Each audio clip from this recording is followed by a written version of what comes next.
scene. Whole team, living dream. Night shift, shockwave. Every road we pave. No debt, we save. Trap laws, we brave. Head high, silence deep. Promises we keep. Street lights, don't sleep. Money piles so steep. My zone, we don't stall. Every win, stand tall. Eyes watch on the ball. Never run, never fall. My zone, on the street. For the drums, for the heat. We ride, can defeat. Sharp minds, elite, no cheat. Yeah, shadows tight, that's me, full sight. Enemy take flight, we win the fight. Still so ignite. Every rumor I burn out. Solid moves, no doubt. Success loud, scream out.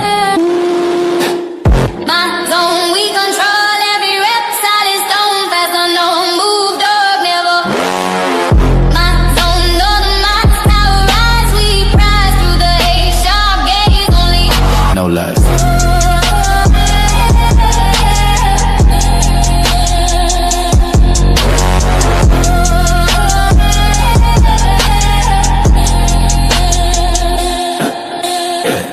Big bass, break the door.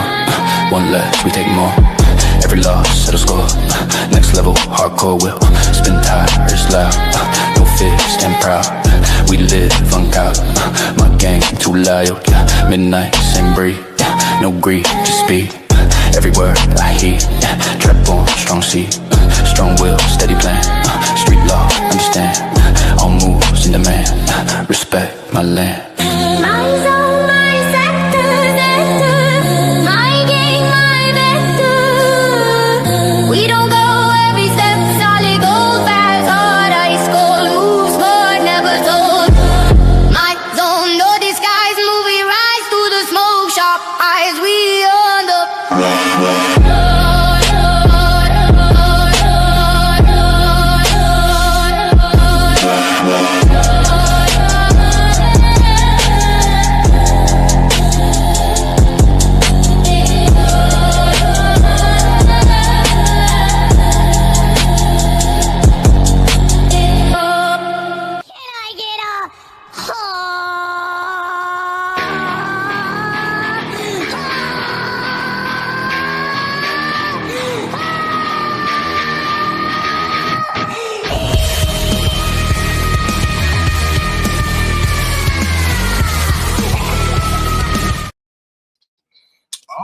what's going on? I appreciate everybody for coming on through and just representing for the Gray Pill podcast, where everything isn't just black and white. There's gray in the middle. So I appreciate everybody for coming on through. All right. So if anybody don't know him, you know him. MTR for short, mediocre and tutorials and reviews. He's went from tech guy in his past career, doing like cameras, videography, photography, had a whole nice career, you know, the 9-to-5 guy, then jumped to YouTube. From there, did a good career of having relationship conversations with random people, had him on, had him over, and then from that point on, moving forwards. What else? He went the red pill way, even did a whole intro about it. A lot of people's like, didn't believe he was a red pillar. I don't see how when he actually had the intro in a red pillar. So, I mean, it is what it is. So from there, moved on, started doing a whole bunch of trainings and topic conversations, joined up with Pearl, joined up with Melanie King, did a collaboration with Donovan Sharp, which actually was weird and funny. And now he took a trip, said he's going to take a break.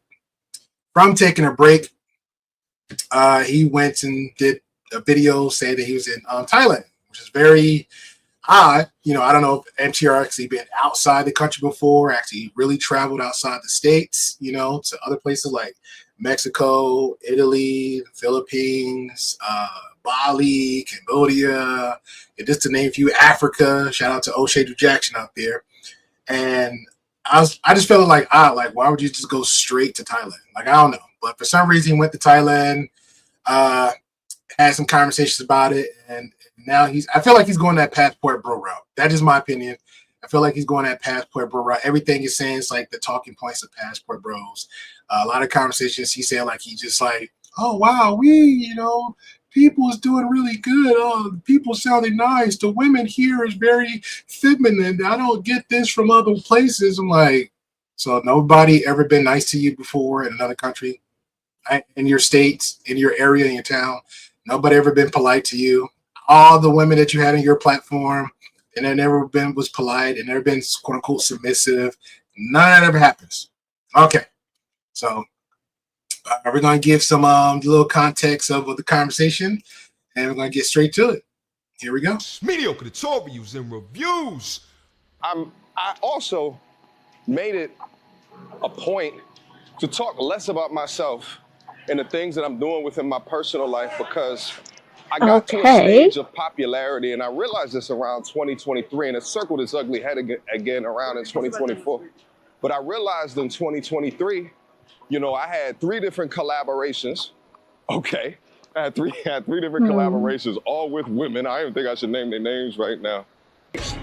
Your boy has been down here exploring, seeing the sights, the sounds, and it is incredible. I could have showed you like the behavior of like the waitress, right? Just so comforting, so humble, you know, so present, so feminine. Like she's like this big, tiny little lady, and so like overly accommodating. It just reminded me, right? Like when I'm back home in the States, I don't feel that. Shit, especially in goddamn Atlanta. But figure out what you can do in order to be valuable. You get a house, you find a pretty little thing, a PYT, y'all have kids, white picket fence, maybe a dog, maybe a cat, and you're gonna be happy. That shit is a lie. This is a setup, all right? What they want from me, all right? How they gonna use me, all right? What are they trying to pull out of me? And they just, Can I get a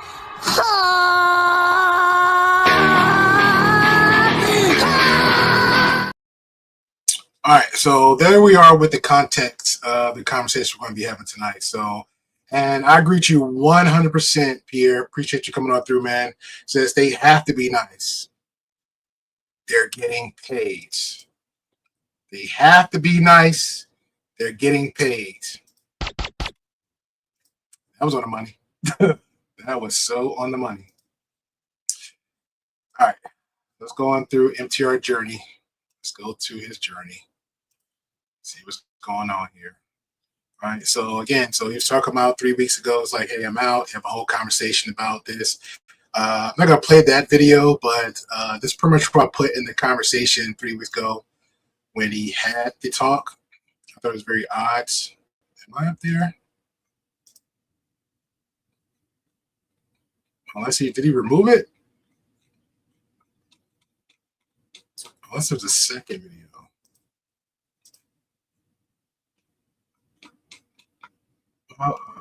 Because he don't really remove anything. I think it was a second video. So first one he's talking about, I'm out.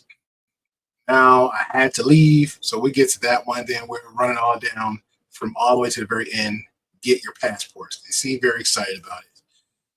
They seem very excited about it. posted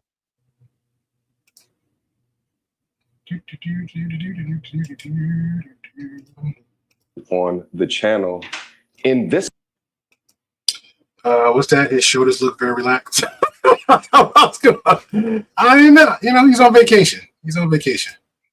This amount of time was way back in 2021. Now, if you are a OG on the channel, you know exactly what happened to me back in 2021. Back in 2021, your boy got sick. Back then, your boy got sick. And, you know, I came down with the big C, and it absolutely crushed me at that time.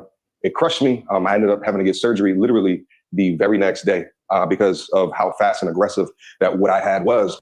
Yeah, if anybody doesn't know, this is what he's talking about when he had testicular cancer. Like, you know, I guess you don't want to say it on this platform. That's pretty much what happened with him. I wouldn't wish that on nobody. So he had to went through it. It was a problem. And he on his end, he talked about he caught it early. So it actually worked. It worked out for his favors. And here he is walking, you know, very healthy and successful. So here we go. Thankfully, it's been 5 years now. I can't believe, like, time just moves so quickly, but it's been 5 years now. And your boy's been C-free. I don't like to give that word power. That's why I'll say C, but FC. We will say that, okay? But it's been 5 years now, and I've been clear. Now, at that time, I took a month off of the channel. I took a month off to really give myself a good time to heal. I gave myself, hey, what's up? How y'all doing? Y'all chilling? Hello, hello, hello. But I good time to heal, to relax, to revitalize, to really come back strong, and really invest in my mental health during that time to come back bigger, better, faster, stronger is what I normally say, okay? And it worked, okay? Since then, your boy's been experiencing a lot of different things within life, whether that is, what's up, you like that? Yeah. Now, no matter if that's been, the biggest one has been death within my life, has been grief within my life, all right? My pop's passing back in 2023. I'll be honest, I don't know if I've been me since then. June 6, 2023, and having the biggest relationship in my life, the most important person within my life, the strongest person I knew in my life, to watch him pass like that, to erode, his body erode like that, to hold him in my arms as he literally took his last breath in a room by ourselves, it broke me. I ain't gonna hold you, and I know like it's not standard on the internet, especially in this space, to talk, a little bit, with a degree of vulnerability. I hate that goddamn word, but talk with vulnerability is to, It's a word. It's okay. We can use it. Vulnerable. It's normal. Mom passed, your sister passed, somebody close to you that doesn't be family. It's a natural thing. It's okay. It happens. As far as he talking about the space that he cultivated, according to him, if they got a problem with you shedding tears because your dad passed away, that's a them problem. That's not a you problem. That's a them. So either find another niche where people's okay with you shedding tears because your actually family member passed away, or you showing some vulnerability side because of close family members passed away, then I don't know what to tell you, but it's a thing. It happens. You are human. Pain or hurt or struggle or not being able to get through or over something. But listen, if anything, I know I am the king of working through burnout. I am the king of working beyond, what probably most people can. And I think like the evidence is on my channel. And even prior to just getting it up on YouTube, it's just always the mindset that I had. But I know it's the mindset that I watched my pops have all throughout his life. So, I'm cut from the same cloth. Nevertheless, there's been other things that's been happening as well. And I also made it a point to talk less about myself and the things that I'm doing within my personal life, because I got to a stage of popularity, and I realized this around 2023, and it circled its ugly head again around in 2024. But I realized in 2023, I had 3 different collaborations. Okay, I had three different collaborations, all with women. I don't think I should name their names right now, but 3 different. 3 women come out is 1. Shout out to Pearly Things. 2, shout out to Melanie King. 3, shout out to Melly Monaco, and she got married, I think like a year or 2 ago. So I don't know if he's still a basketball player, retired basketball player. What's his name? Gilbert Arenas. So that's what she got with. So I don't know why would he not mention her names. Melanie King really don't give her crap what's going on in any space outside of what she was grifting in. So after her drama, she left and did her own thing, staying on top of the grift. Pearly Things is doing Pearly Things. She's still in the same spirit that he's in. So I mean, maybe she might have a conversation about it, but not really nothing to like drag out for like half an hour. So they was collaborating and I guess consider themselves as friends. So we'll share a little bit of that. And it was the other one. Melly King, Pearly Things. Yeah, Melly Monaco did a conversation about him with her husband at the time. I thought it was weird. I don't know why she bring him up. But we'll share that a little bit of that because they're just very super odd. But interesting. Collaborations. And 2 of those went to shit inevitably, eventually, right? So I'm like, man, fuck collaborations, fuck working with people. So when you're doing solo commentary and you mostly do it on your own, and you got these personal things that are happening in your life, you always linked into social media, you always linked into the news or what's happening, you working by yourself, it can become a lot. And I think it's a lot. It's a subject that a lot of content creators don't really talk about. But I see y'all, because I go through it as well. They actually talk about it, bro. They actually talk about it. Again, maybe he's stuck in that little bubble, just that one niche. Maybe it's that one niche he's stuck in. But to be fair, if he actually step outside his bubble and niches, there's actually content creators like the money he's making right now. He can actually get it, slowly build a team to relieve some stress. All he has to do is just micromanage. O'Shea is a perfect example that's actually in this space. O'Shea that actually is like pretty much the closest one in this space near him. Bruh. Hit up your boy O'Shea. I'm sure O'Shea got a whole team because ain't no in hell O'Shea by himself got like 3 channels and just like a machine just dumping content like every other hour. Like ain't no way, man. Ain't no way. At least he got that crazy superpower ultra instinct OCD / ultra instinct autism. He just on that. Yeah, talk to your boy O'Shea, man. Like, hey, man, I need some teams. I need one of my thumbnails. Let me do that. This is how I do it. So every time I got some content out, they on the go. When I dump my my videos, it's right behind it, just pumping. When I go live, they should just be watching me. Build your team, man. You got the money. Shout out to JM. JM says, "Pro things be looking hot now. Don't you agree?" What do you mean by hot? Beauty is in the eye of the beholder, sir, or ma'am, or sir. Or ma'am, beauty is in the eye of the beholder. I mean, if you look at my paywall earlier, I voiced my opinions about personal appearances. So I don't know. You let me know what you think. Shout out to Heart Inspiration. Says, "Hey there. I thought this was a strange shift too." Yeah, I know. It caught me off guard because as soon as I saw the first one, I was like, everybody was in his comments like, "Nah, he's not taking a break. He's gonna be back tomorrow." And I was kind of like, leaning to him like, "Oh, I agree a little bit." And then I saw the second one. I was like, "My man in Thailand." And I was like, "Is he going to visit that other guy?" I forgot the other dude's name. Something Thailand or something Thai. I forgot the guy name, but he has like his little Thai girlfriend with him. And I'm like, I don't know. Maybe that's the thing. Maybe he's going to collaborate with him, hang out. I don't know. The grift is real. I know some other passport bros is in that area.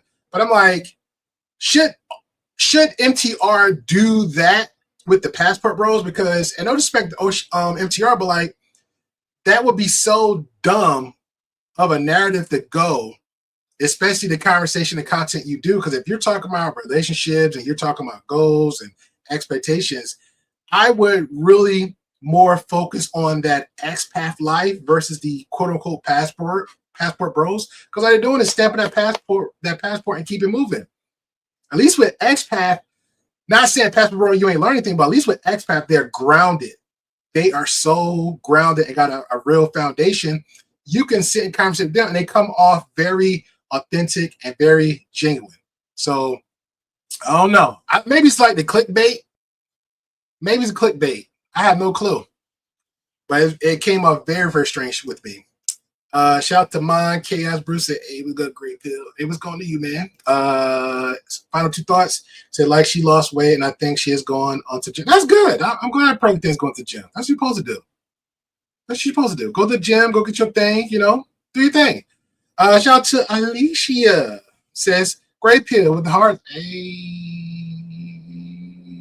good to see you still doing your thing. That's all I can do. Appreciate you. I do have some content creator friends that my bad, you gotta be careful in these streets because you'll get run the hell over. But I do have a lot of content creator friends that, we talk about that. But nevertheless, Kevin's death, a few years back as well. There's been a lot of things that's been happening, but I've been just blowing through burnout and just the feeling of keep going. Now, what I decided to do, obviously we're in a different place right now, but what I decided to do is to just go where I want to, wherever my heart desire. Okay. And where I decided to go, it's Thailand, baby.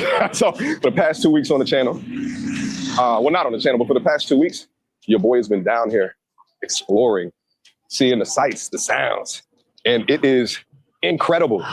It's been absolutely inspiring, awe-inspiring. I'll keep on panning to the left and to the right so you guys can kind of see what's happening as I'm walking down the street, but I'm trying to tell you, it has been a struggle to take my camera out the bag. You understand me? It's been a struggle for no other reason that I just I've just been enjoying the time off, like just Sure you are. Grift, grift, grift, grift. Sure you are. Grift, grift, grift, grift.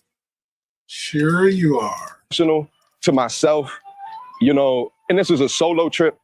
I flew, it was like 24 hours worth of flight time, you know, which is a lot, especially when you're damn near 6'3". All right, but I made sure to get the comfort. When I did the trip 10 years ago when I went to Thailand, I was like middle seat, budget traveler. I didn't want none of the upgrades, you understand me? But now, you know, your boy got a little bit of disposable income, you know what I mean? So I'm like, all right, let me get some of the damn treatments, some of the good treatments so that, you know, I can treat myself through the successes that I have, all right? But when you get into that mind state, and for the MT Army, my G's, y'all notice as y'all grinding through, when you get through that mind state of tunnel focus, tunnel vision, it don't matter what is happening around you, but you're gonna continue to run into the finish line. You're gonna continue to run until that shot clock is done. And for many of us, especially in the West, that shot clock is never done. It's never over. I often describe it as climbing Mount Everest and there's no peak, there's no summit. It just keeps on going. So I will say this, because I'm over here, I'm walking to the breakfast spot right now, all right? What's crazy over here as well is that the cost of everything is so damn cheap. Let me give y'all a brief example, now I'll get into my story. I love Thai food. This is where this is where a little bit of the talking points of the passport bros kick in. But it's all good. Shout out to JM said, I love since such a black man like MTR joined their monies overseas. Yeah, definitely enjoy it. Enjoy it. Shout out to Thailand, Bangkok. Shout out to Thailand, Bangkok. Okay, when I'm in Atlanta, you know, I will frequent a couple of the Thai spots, but they expensive in the area that I live in. All right, you go get some Thai food, it's like $22, $23, $24. All right, you go over, like, let's say Atlantic Station. There's a spot over there. There's a Thai spot. It's like $22. $18 for the lunch special, and the lunch special is like 3/4 of the food. Nevertheless, I'm in Thailand, baby. Do you know a chicken fried rice that costs like that? You know, in Atlanta, down here, depending upon where you go, it's like $1.50. Like the most expensive that I've seen is like $6. Like once you do the conversion rate, all right. I'm not cooking. My fridge in the crib, I'm not cooking. Are you serious for that? I ain't gonna lie, he like so excited too. Like I've never been outside the country before. Like it's $1. Everything else in states costs like $20 to get. I get it. He's so happy. I ain't gonna lie. I'm happy for you. He's so happy. So excited for you, bro. Go ahead. What you was telling us? That's like free. Like if it's $1.50, that's like free, baby. And it's good. There's no taste degradation. I was actually a little bit. I know, I agree. I think you're just eating street food. His head there now.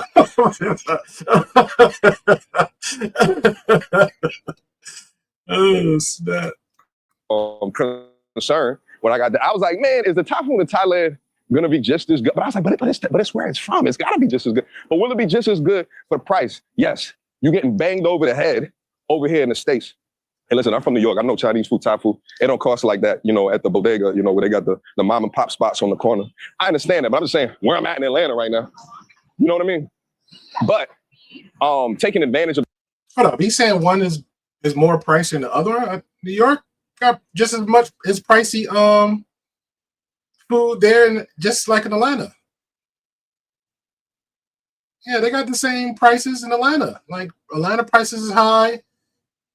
New York prices is high. I mean, you might get them, not even a mom and pop shop. It's like the corner store people that be like right there with the buggy. There might be the cheapest, I think. I don't know. They're pricey too. Especially them holidays. You cooked. You were done.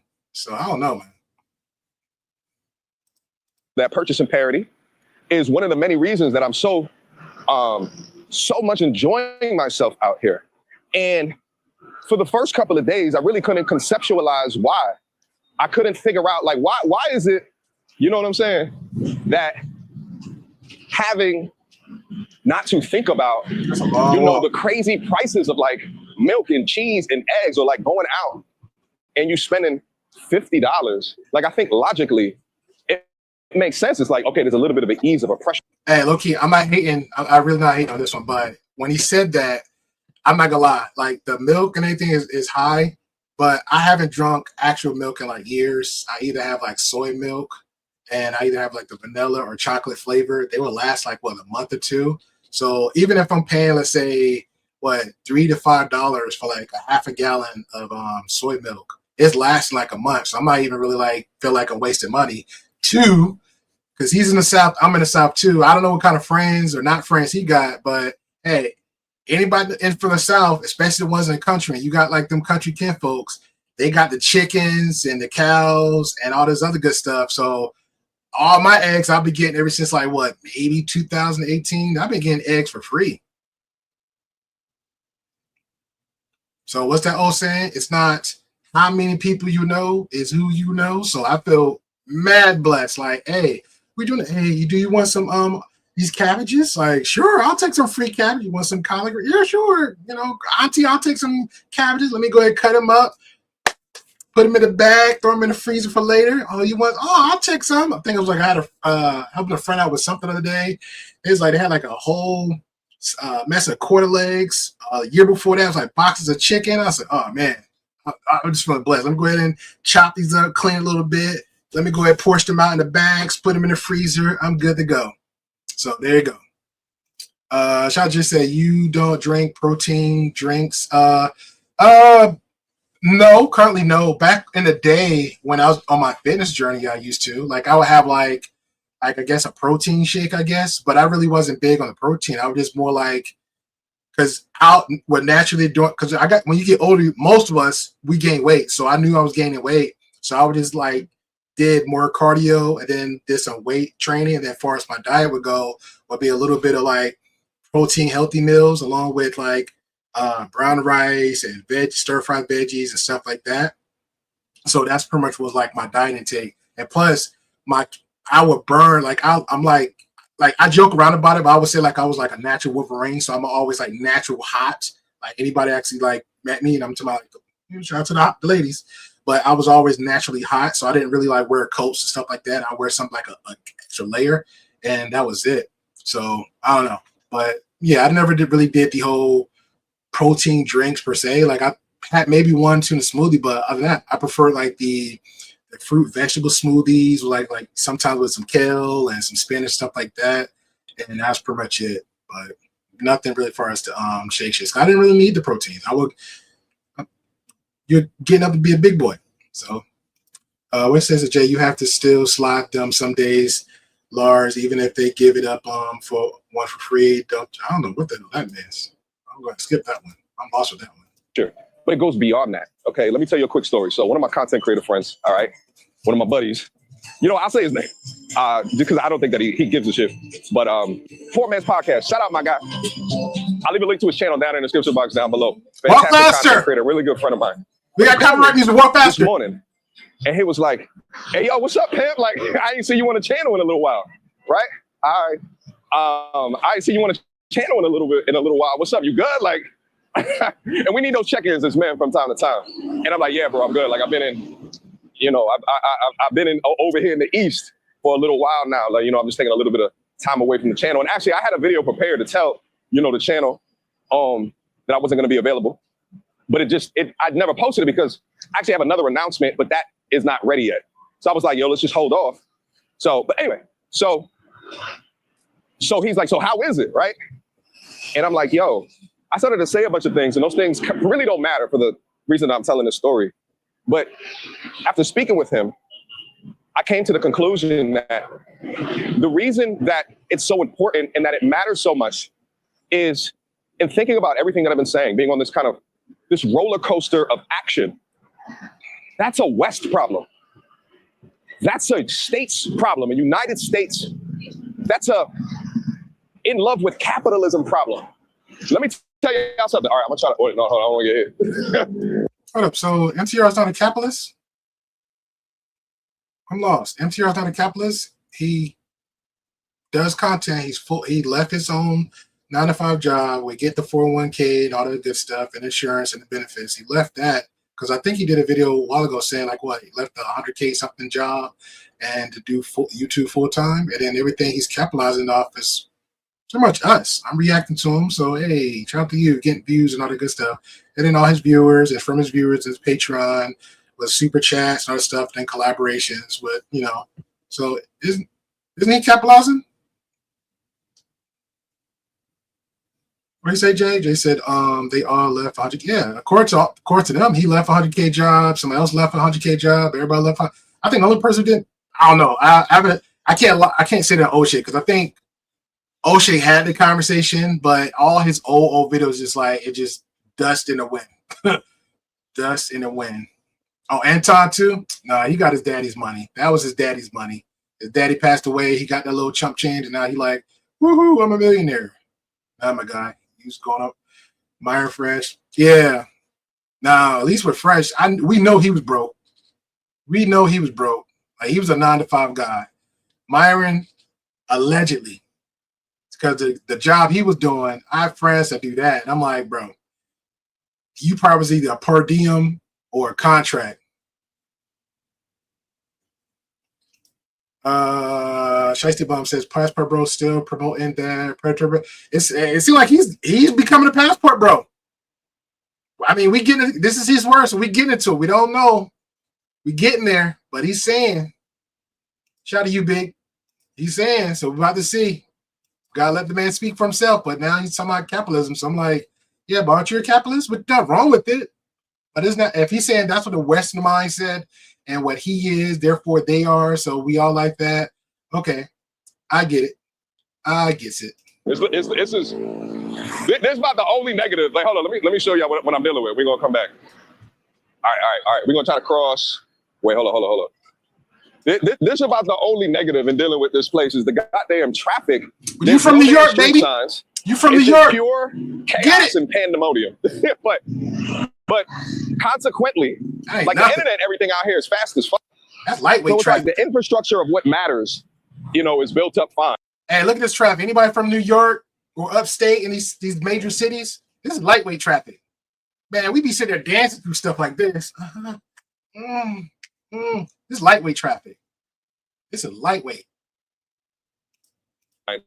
But then there's certain things out here that are it's just a little bit different. I'm trying to get down that street. Bum said where he at? He's in Thailand. Like his first vacation. I don't know if it's over his first time actually leaving the States. He went straight to Thailand. He didn't go to Italy. He didn't go to Bali. He didn't go to Philippines. He didn't go to Guam. He didn't go to the motherland. Shout out to Africa. He didn't go there. He didn't go to Portugal. He didn't go there. He went straight to Thailand. Shout out to Bangkok. Street down there. There's a breakfast spot that I really like. It's like $5 or $6, and they give you a whole bunch of food and coffee. All right. I'm gonna focus. All right, we about to go right now. All right, we're gonna let them go. All right, let's go. Let's do this. All right. So you have to cross and while everything is going. All right. We good.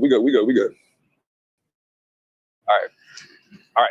Let me spin this back around. So, this street down here is.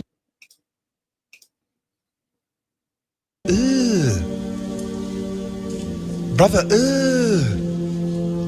what's that?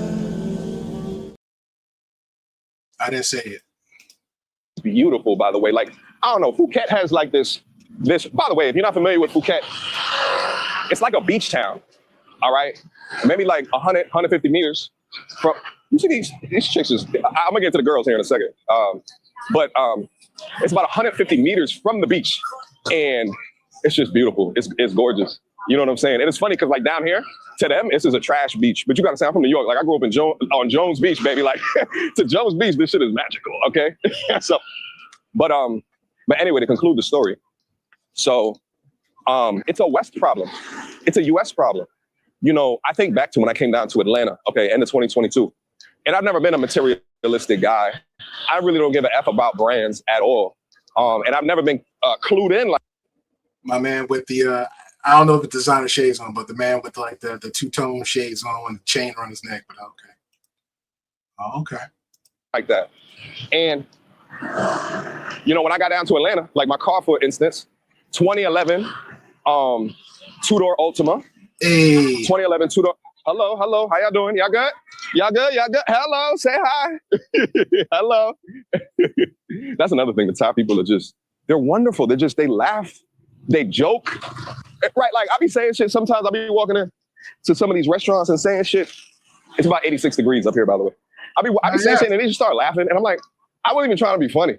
You know what I mean? Shit like that don't happen in Atlanta. Well, I mean, it kind of sort of does. But you also have to think about angry people and like getting shot. Like, you know what I'm saying? Like, it's just different. Like, and it's just different U.S. cities that just live hard. Like, I did about. Bruh, you can get shot in other countries too. What we talking about, man? What we talking about, man? You get shot in other countries too. You get your kidneys taken. You can get abducted. This can happen in other countries, bro. What are we talking about? About 4 years in the Philadelphia area, and Philly is just such a hard area. It's just hard. So when I'm down here in this beach town, it's not hard. People are very, calm. Because you're an American, you are Western, you have that money, you put yourself in a comfortable situation versus a third world country where it's not in a comfortable situation, sir. They are not in a comfortable situation. If the roles reverse, you be sleeping on that floor, on that mattress, sharing room, sharing bed, sharing ride. So of course you feel good right now because you got the moolah. You got the moolah. I ain't gonna lie. I said this before I even sparked up the stream. That was like my whole thought. It's like he's like, as he's doing this video, it's like he's learning everything for the first time. That's how I'm getting the impression of this. Like, oh, look at the car, look at the trees, the people are nice. Like, so nobody was nice to you ever? Look at this experience. So you never had no good experiences in your whole thing? Well, I'm talking about collectively. So collectively in your whole area, your home area, nobody's polite to you. No, like you had no good experiences. No. Oh yeah, everything just looks so nice. Oh, look at it. Like, and even being somebody who don't look like anybody that's from here, I just feel one with. I just feel acknowledged. I feel accepted. Very accepted. Hello. So anyway. But that's the key. The key is that because it's not the West, the key is that because there's not a focus on material, right? I got down to Atlanta. Yo, I just noticed something. Why my man walking in the middle of the street? I see dudes over here. This is a whole sidewalk. Yo, get out the street. I'm in the whole traffic lane. I had a 2011 Nissan Altima two-door. Was happy as shit with it. But being in Atlanta, you're like, damn, like, does everybody have a Porsche? Like, so I ended up inevitably. For my Atlanta fellas out there, my fellow Georgians, I mean, I never seen them like that, but according to him, like, he's saying he's seen Porsches everywhere. Have anybody be seeing Porsches running up and down the roads 24/7? I haven't. And what's wrong with the Corolla? Corolla can give good mileages. If it's a good car, hold on to it. Don't upgrade. Upgrading a couple of months into the Atlanta trip, and I got an AMG GT, okay? And it's a beautiful car. But sometimes I sit and I think about it, I'm just like, is this me? Is this really me? Is this necessary, right? Because that car not cheap. The maintenance not cheap. But is it necessary? Because the money that I could have used for that, I could have funded like 20 of these different trips. 20 of these trips would have turned into 20 different experiences and stories that I've never would have had before. And did I walk by the spot? I might have walked by the spot, but we're gonna walk up the block, keep talking. That's a lot of walking. And when you're in a place that doesn't prioritize capitalism, brands, marketing, I mean, there's obviously brands and marketing that's up here, but the impact of your dollar is a lot different than your impact over there. The keeping up with the Joneses here is markedly different than the keeping up with the Joneses over here. And in fact, up here, I don't really see it keeping up with the Joneses. I was out for a little bit last. He doesn't see keeping up. Well, to be fair, he just got there. He said he'd been in 2 weeks, so I'm not there, and I can see the Joneses keeping up with the Joneses. I can see the Joneses keeping up with the Joneses. Unless you got them minimalist expats, I see the Joneses keep up with the Joneses. Heck, we've seen passport bros flex in other countries. So I know there's be some Joneses trying to keep up with the Joneses. I don't know, man. Like I said, he's been in 2 weeks. Maybe he got rose colored shades on. He's not seeing it yet. Maybe he's not seeing it yet, but we'll see what's going on. We'll see. Night, and the dude's walking into the club area, and the women, like sneakers, jeans, t-shirt, like, and they're not going crazy with it. And I'm gonna sit up here and talk real quick. Bruh, I don't know where MTR go out to like hang out, whatever, but people still do wear, depending on the type of clubs you go to, and the hangout joints. Shout out to the South, because they do call them juke joints. Still, there are some people that still wear some sneakers. Some people wear boots. Some people do rock the patent leathers still because they don't want no problems when they go in there. And when they get in a club, hey, some things be popping off. Just like that in the club. So I don't know. I don't know what he be seeing. Just so I can focus. And when the focus is not on the money aspect, I'm supposed to be eating. Then the focus is on the life aspect. Hear me when I say this. It's on the life aspect. Greed can destroy your mental health. Yes. And the thing is that whether or not it's greed or you're a byproduct of greed, a byproduct in a society that is filled with greed. Like this shit down here and what I'm feeling right now, maybe I got the 2 week, you new here. Like, wait till you're here for like 2 months or 2 years and see what it feels like. But because it's so new. You have the same experience though. Like, I'm be honest. It depends on how you carry yourself up there, MTR. But you'll have the same experience. If you're going there with an open mind and like, hey, I'm not trying to, get into the mess. Same thing like you do in the States. If you're not trying to look for trouble, trouble's not going to happen. If you're like, hey, let me make my money work for me the best it can in the place you're at, because you got, I'm going, you balling, you got it. It's going to work a little bit more better in your favor there. You know what I'm saying? That's pretty much it. And I get the attitudes like, hey, the point's trying to make, but like, bro, I seen people like, there's a lot of tragic stories between expats, even because I know I keep putting expats on a higher pedestal than passport bros, because they supposed to actually learn as they're going and growing and settling down to where they at. But I've seen expats have like a horrific story to tell. Shout out to Old Dog with New Tricks. He had a guy interviewed, had him on there. He was blowing nothing but money going to places like similar to Thailand. Blew all his money on expectations of what type of girl that went there. She was polite, she was nice, she was sweet, and all this other goofy stuff. And then when he got there, thinking he had everything settled, he burnt out all his money, most of his assets was gone, and then he was forced to live with her and her family. And guess what? Because they spoke another language, they talked about him like a dog. Now he's feeling unhealthy, stressed out, dude got a lump on his neck, all this stuff. And guess who helped him? Not his family back in the States, not his friends back in the States, community around him, the other expats. So I don't know what kind of lessons you try to give people. At this point, it sounds like you're trying to sell people a dream, like the American dream to go take over you just sound like you're just trying to sell a dream right now. You're not really, I don't know. And I'm having so many experiences, but like that's the number one thing is that because that there is not such a focus on the money and you can handle the cost, and the people are way more pleasant. They're way more happy. They're not struggling. Okay. Oh. And I don't see like homelessness like that up here. What? You know what I mean? I just see people living a life, and they're just like, look, there's a girl right here walking.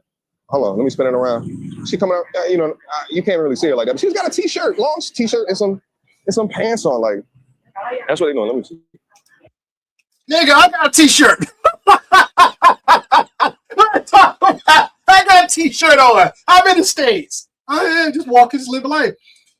Everybody live a life in MTR, man.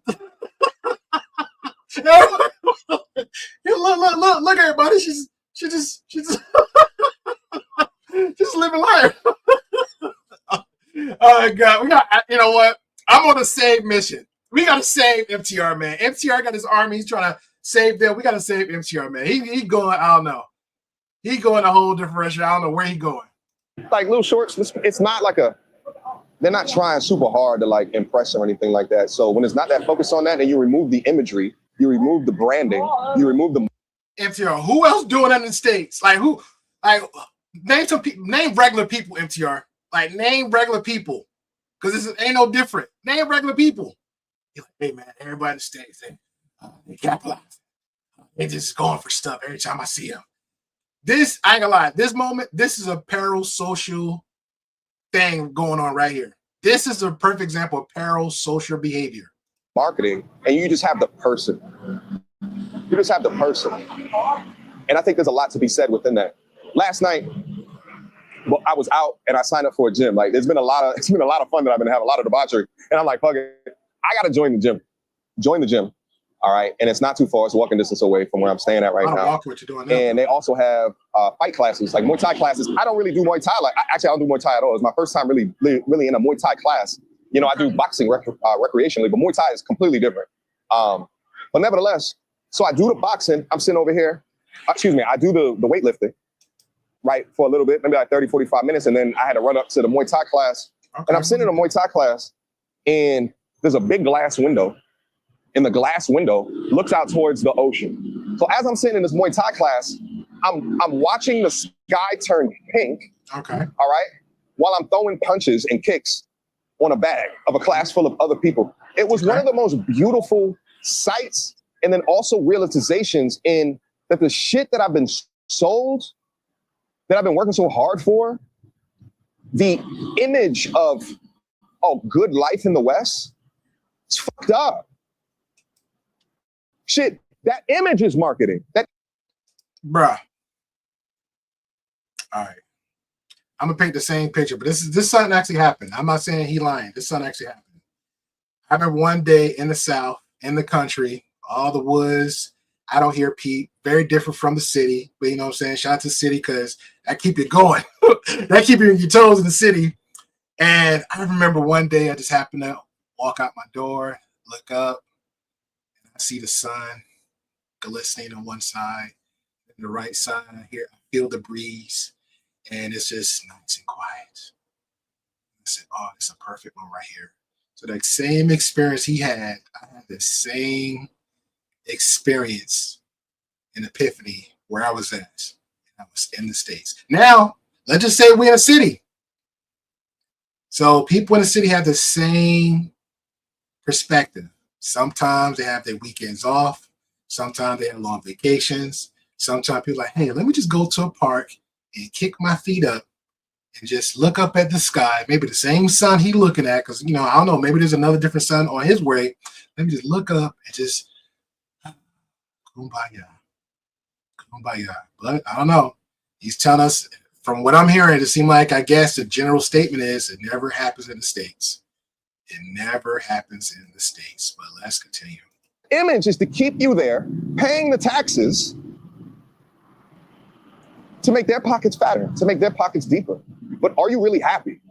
And I've been feeling this for a long time now, but because I've been working so much and trying to make sure that you guys get content, I really haven't had the opportunity to really sit down and think about it. But imagine if you get off of the hamster wheel and you can consider life different somewhere else.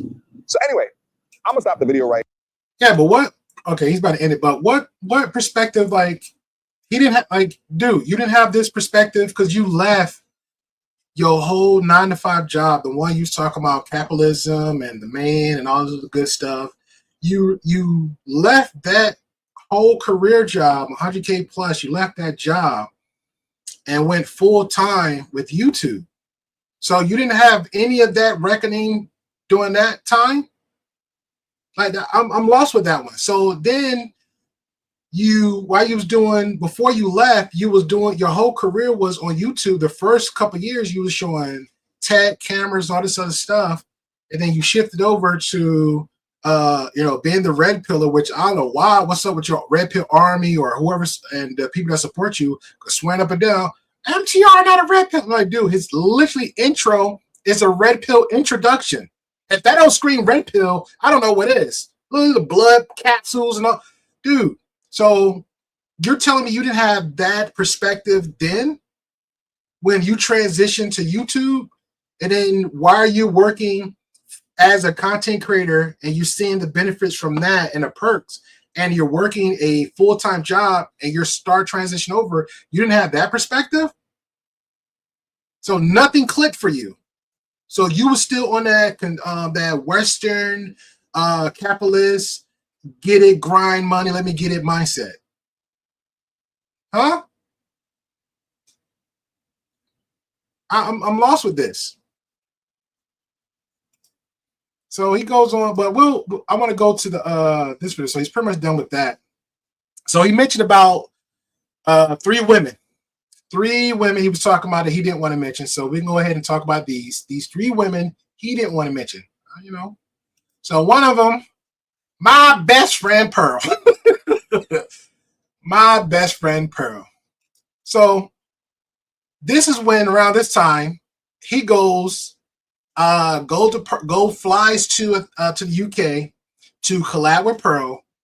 Melanie King goes with him, so they're together on the trip to go to UK to fly to go to Pearl's studio, because Pearl left over there, started a whole podcast, got a whole nice little studio set up in the UK. Very nice. Not gonna knock it, not gonna hate on it. It was on point.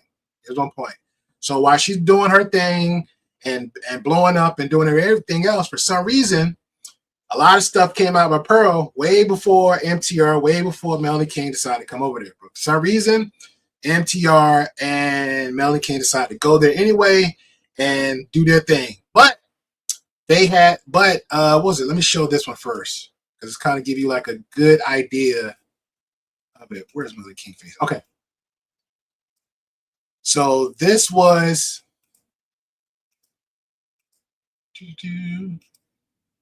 one of the major topics, because in their community, because what MTR kind of hinted to, but didn't give no real details about.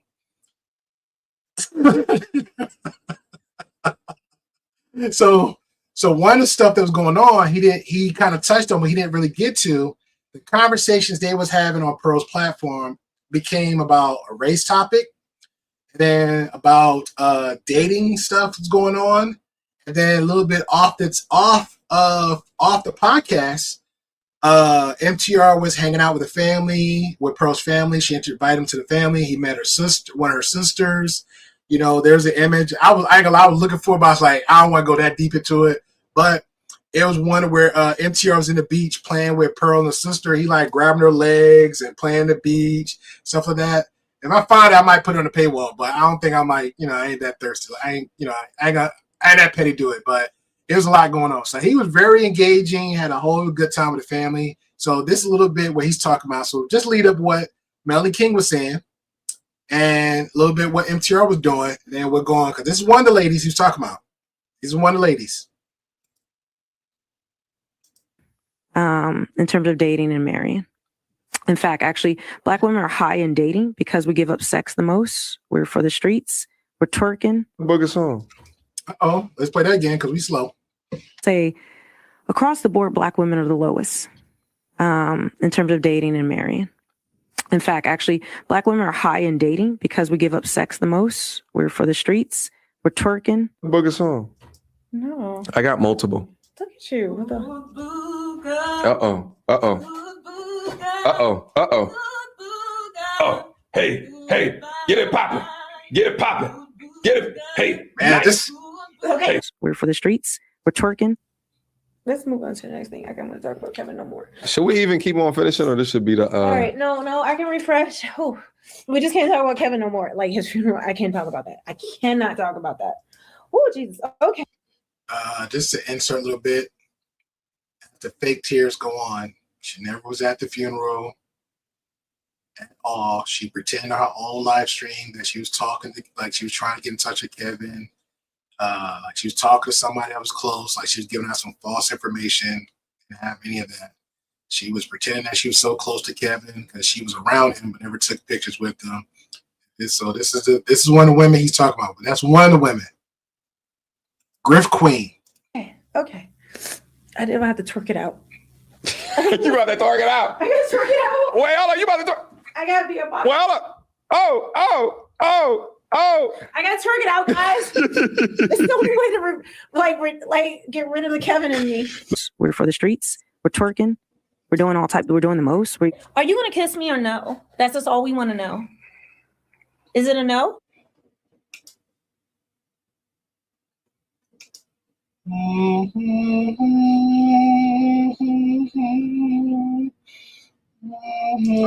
shit, nigga.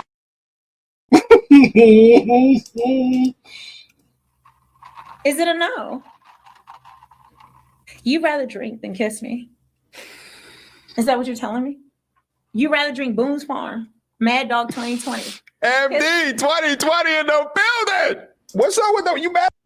Nah, she wasn't married during this time. Another guy like damn near pulled her whole card. He was a demon in space, but he had all the receipts of Melly King, all the receipts. But she was not married. She was single, transforming her face into where you see it now. She don't even look like. If you saw what she looked like before, I mean, a whole different person. Like part 1, part 2, part 3, part 4, part 5 of Chronicles of a Human Being. Yeah. Yeah, Mike TV, when I said he had intricate details of this person, that was wild. That was wild. That was wild. Yeah, she's still doing content. She had switched right after, like when this happened, and we'll move on a little bit forward. So when this happened, after she left Pearl, and then that's when the racist conversation happened, where Pearl got with God, I can't, I forget his name, but Nick Fuentes. Yeah, Nick Fuentes, when she got with him, and that was an interview, and then now MTR wanted to play dumb. Melly King pretty much played the Kevin Samuels route, like, let me just be quiet and not talk about it. So MTR felt like he was pressured to actually have the conversation because his community, his supporters, and because of what he saw. There's another one too, because he did a live stream and he actually got brought up during his live. And he's like, oh, no, I don't believe it. So he pulled it up on his end of his live stream, saw the little bit of the conversation, and he did the fake outrage. And then from there, then I guess he had a conversation with Pearl. Whatever went left, then he came back on his end, had a whole mind thing about it, like, hey, Pearl, you effed up video. We can't collab together. I don't want to have nothing to do with you. Cut you off. But at the same time, when I'm cutting you off, he's still using the content. He's using the content of hers, being affiliated with her. So, for example, if I say I have nothing to do with you and any content we did together, I don't want to be affiliated with you at all. I don't have nothing references to you, but I still have all the content of us together. But I'm still pumping out that content and I'm still making money from it. And I don't sound like a person who want to be done with you completely because I'm still making money off the content we did together. I'm at your studio using your stuff, using your studio time, even though I'm a guest, even though my face there, but I'm saying I don't want to be nowhere part of you, but I'm still a part of it, getting that check. So there you go. There you go. Mad at the Mad Dog. You mad at the Mad Dog? I'm in my feelings now. We're for the streets. We're twerking. We're doing we're doing the most. On 10. You had 10 fun tonight? Yes. Give me a high five. No. Don't you leave me hanging, girl. Women can't take rejection. Hey.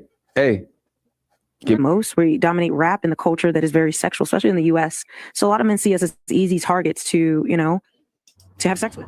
What's going on, y'all? It's your boy. There you go. Shout out to you, good sir. Shout out to you. So that was that. That was one of the women. A little bit more. Okay, so the next woman. The next woman on stage. We go back to Pearl because that kind of lies into what I was saying earlier. Okay, cool. All right, so my best friend Pearl. Long live the woman. So, during the tour, because it's the second woman he's talking about. So we had Melly King, she's out the way. Now we got Pearl, other woman he don't want to mention. But if you know, you know, you know. So, after this, he does his video like, hey, Pearl, ain't working out, you effed up, blah, blah, blah, blah. So Pearl does her reaction, and the good brother that's about to react to this one is going to be short-lived. He pretty much playing both sides of the film, like, hey, you wrong, and she's wrong. He's wrong, and you wrong. So we're going to get to it. So how do you even know? Because that's the thing. He doesn't care. He doesn't care what's right. He doesn't care what's true. He cares about appeasing his audience. And that's what all these reaction channels are doing to you. And along with my accountability, this is now my definitive stance. I can no longer support or associate myself with the Just Pearly Things platform. MTR, if you don't want to work with me, I fully support that. You don't want to associate with me, I fully support that. Why are you still making money off of the from the of my channel? Offensive. You take those off.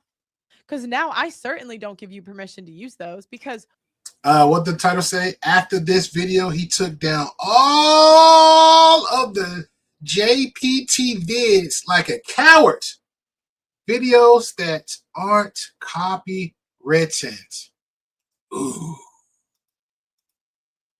Ooh.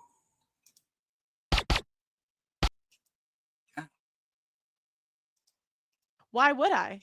You don't want to associate with the brand, so take them off. Stop making money off of them. That's right. That's what he get. He got in bed with her. Now deal with the consequences. This guy had all that vitriol for Six the Goddess defending herself against Nathan Daly when he doxed her and put her business all over the internet. He called her evil. He called her classless. He said she had no decorum. He did. He called her fans basically sycophants. He totally went in on Six the Goddess. But here you have Just Pearly Things who made racist statements saying slavery in the Holocaust was embellished. Constantly. All kinds of racist stuff. Woo. Video from 8 months ago, laughing at slavery, just making jokes about slavery. And MTR collaborated with her, flew his light skin behind with Melanie King, her artificial light king self, all the way to the UK so he can collaborate with that woman. That woman. Shout to Hart. So she told him to take it down, but was mad when he did. Why are you running my blood?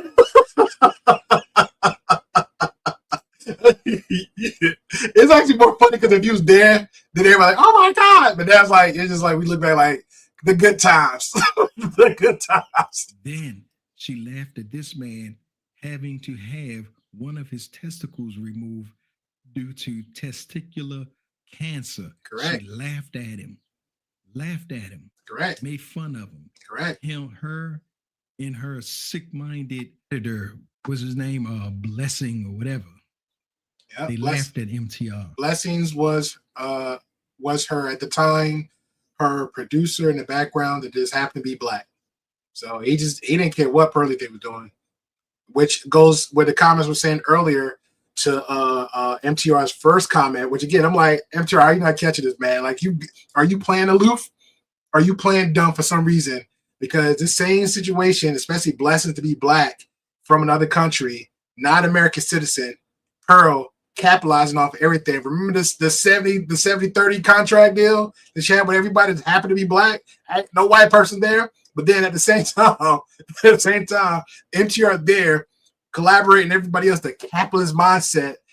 Now he's over here to a whole other country like, yeah, everybody been nice and been sweet. What you think? Same thing you saw over here. We was in a whole other country with Pearl. Everybody been nice and sweet. Why? Because, hey, you paying them. You paying them. Oh, you look like you got money? Oh, I'm going to be nice to you too. Oh, you looking clean? Me? Oh, okay, we friends. We friends. And he says, oh, I'm going to take the high road. Well, why didn't you take the high road when it came to Six the Goddess? Uh-oh. You went in full strength. All in. Total disrespect. Guns blazing. But here this white woman done disrespected you, disrespected the race, and you're going to say, I'm going to take the high ground. I have a no beef policy. A no beef policy when it comes to a racist white woman. No, you have a coward policy, a scared policy, a sellout policy. That's what you have. This guy's a coward. He deserves everything he's getting from Just Pearly Things. She should have laughed at him. Everybody should laugh at him. They should hit that unsubscribe button. He's a coward. We don't need men like him representing black men. He's an embarrassment. And dude, they're absolute hypocrites. I've also have a no beef policy on my platform. You have a no beef policy on my platform, but you make a hit piece on me. And this is what he's going to do, because this is what the reaction channels do. They never apologize and they just double down. Then you know what he's going to do? He's going to find another clip, take it out of context, and then say, oh no, well, now that I've watched the full interview. And this is the principle. It's not even. His apology should have been, hey, Pearl, I apologize. I knew you was racist. I knew POS. I knew you was for the shits, and I joined you anyway. And I wanted things to go the way I wanted to. I apologize. Now I'm looking dumb because now my subscribers, my supporters, not the same as your supporters, your subscribers. So now I'm feeling pressured to say and do stuff I really don't want to do. I want to grift with you, Pearl. I want to grift with you. That should have been an apology.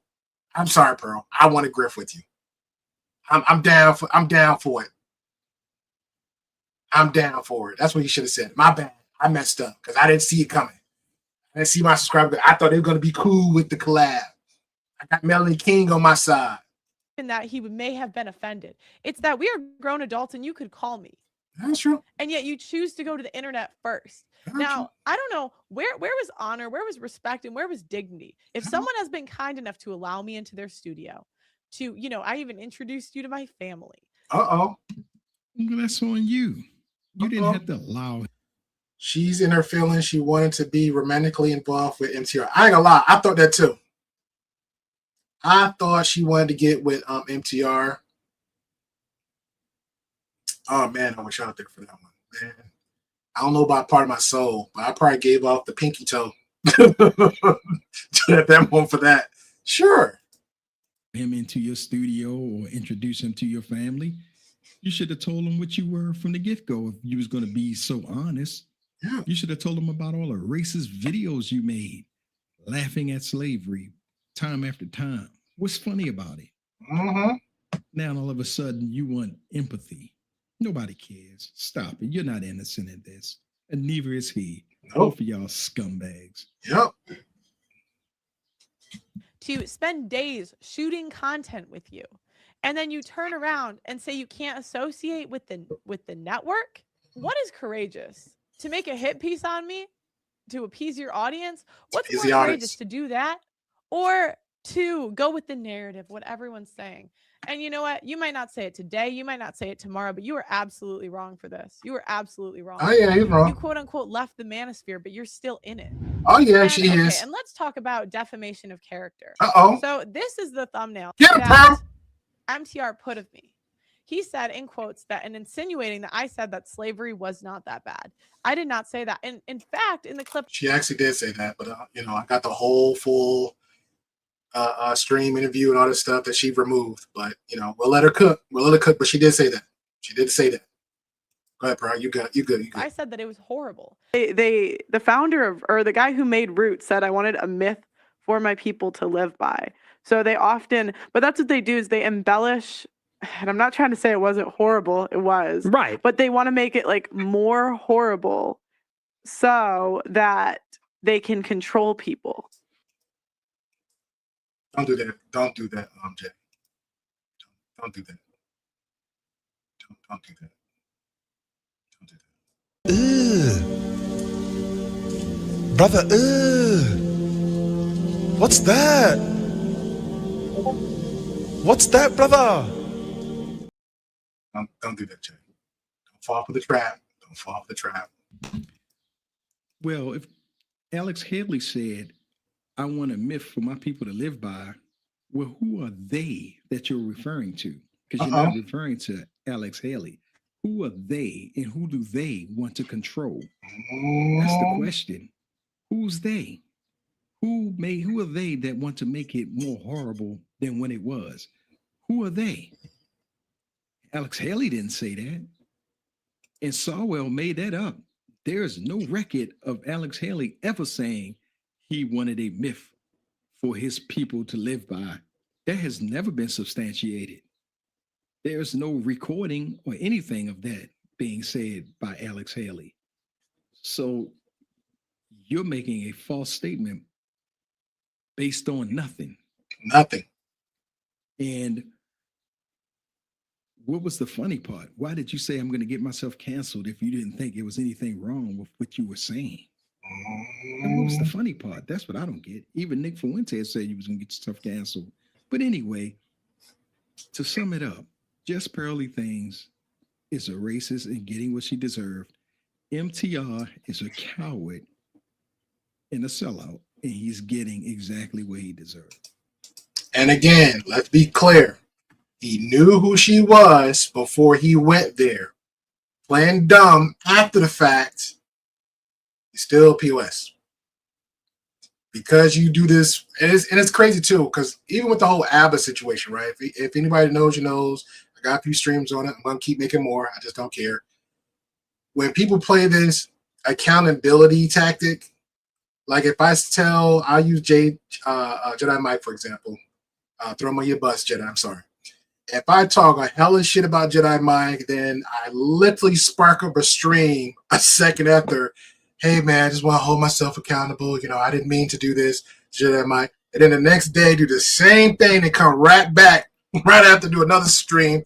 Hey, you know, I just want to hold myself accountable. I didn't really mean to say what I did. You know, I did apologize to him. So there you go. That's not how accountability works.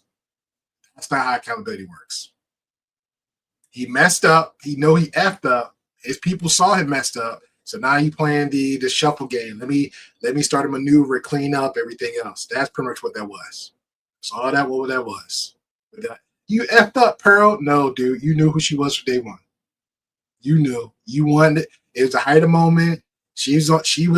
Pearl was up there, got the studio, she was going, got the team. It was 10 times better than what's the name? In Fresh and Fit Studio. Everybody wanted to be a part of it. Everybody wanted a part of it. Even mine were jealous. Like, God, Lee, got a better studio than us. Better studio than us. You want to be on that train. Leave a comment. Let me know what you think. Hit that like button and subscribe. Oh, I sure did, sir. I sure did. And it aged well. The video aged very well. All right, so that was it. So the next woman that MTR did not want to talk about, the next woman MTR didn't want to talk about is good old Melly Monaco. Melly Monaco. So I just want to show this one a little bit because they was together. They made jokes about, I think she flew him out. I think what it was. I'm not sure, but you know, she flew him out or he flew out or they flew together.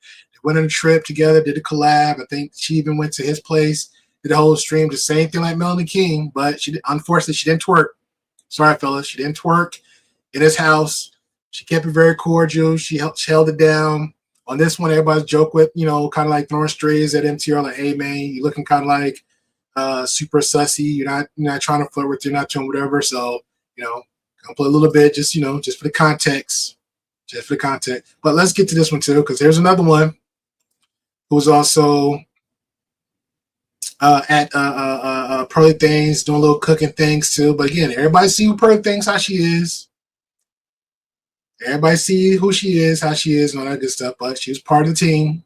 She was part of the Pearl team. So listen, I'm gonna let you go. But You're thank so you so welcome. much Yes, for sir. calling in. I appreciate you. Keep being awesome. Keep being great. Success is keep signing out. We got anything on the agenda? I got the pineapple. Oh shit, I forgot about that. You got the Pineapple Show, so they should come over to your YouTube channel. That would be nice. Yeah. Go over to her YouTube channel. It's gonna be at 9 Eastern, right? Yeah. Go over to her YouTube channel at 9 Eastern. She's gonna be doing a Pineapple Show. So y'all get. there you go. That's Melly Monaco. So again, that's the third woman. Then they have their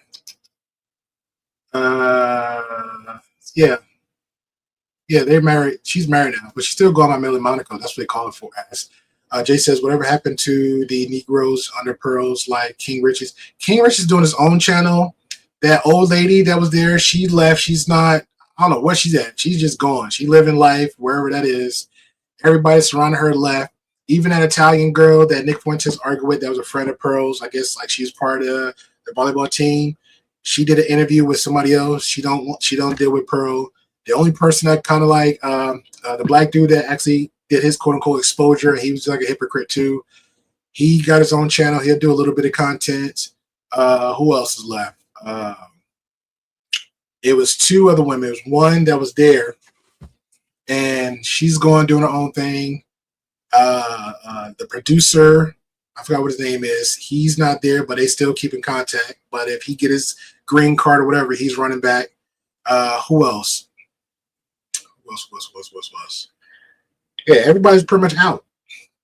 Everybody out. The only person who really didn't publicly speak against Pearl is King Riches. O'Shea had a conversation with him there live, and that was a thing, but he held it down. He doubled down for Pearl. So, yeah. Is that the one that fly back to the U.S. with Pearl? Yeah, he went once for a visit, but his paperwork, she publicly spoke about it. His paperwork wasn't on point or something happened, so he couldn't come the time they was trying to work it out for him to get there so he can actually be there full time as a producer in the States. Like she considered him as a friend, so he really wasn't trying to get there. It didn't work out. So I don't know, maybe later in the future, we'll see. So we shall see. Live shit. So hello, we live. We live. What's up, people? Let me try to refresh this shit. Not gonna pop up on my side. It's not popping up. Nah. Let's see if they come in. I'm not convinced that we've done this correctly. I usually always do I think we should do the other thing then. Yeah, they're coming. It's not enough. Yeah. Oh. They're here. There they go. Yo, hey Daniel. But you don't see it on yours? Nah. At all? Nah, I don't see it on mine, but it's come on, girl. Look at you. Respect the droid, the Android. Hold on, it's not an iPhone. You gotta give it some time. Yeah, it don't be working. You gotta caress the technology. You know what I mean? How are you not on here? Yeah, it's not showing up. I see y'all. Okay. Uh-oh. Oh, they coming into the building. God damn. Yeah, so again, their little collaboration when it was there. And now get to a little meat and potatoes of it. Now they had issues. After this, they had some issues. Yeah, the third girl, he didn't want to talk about that issue. So once he was done, Melly Monaco brought it up on her end, talked about it on her own channel.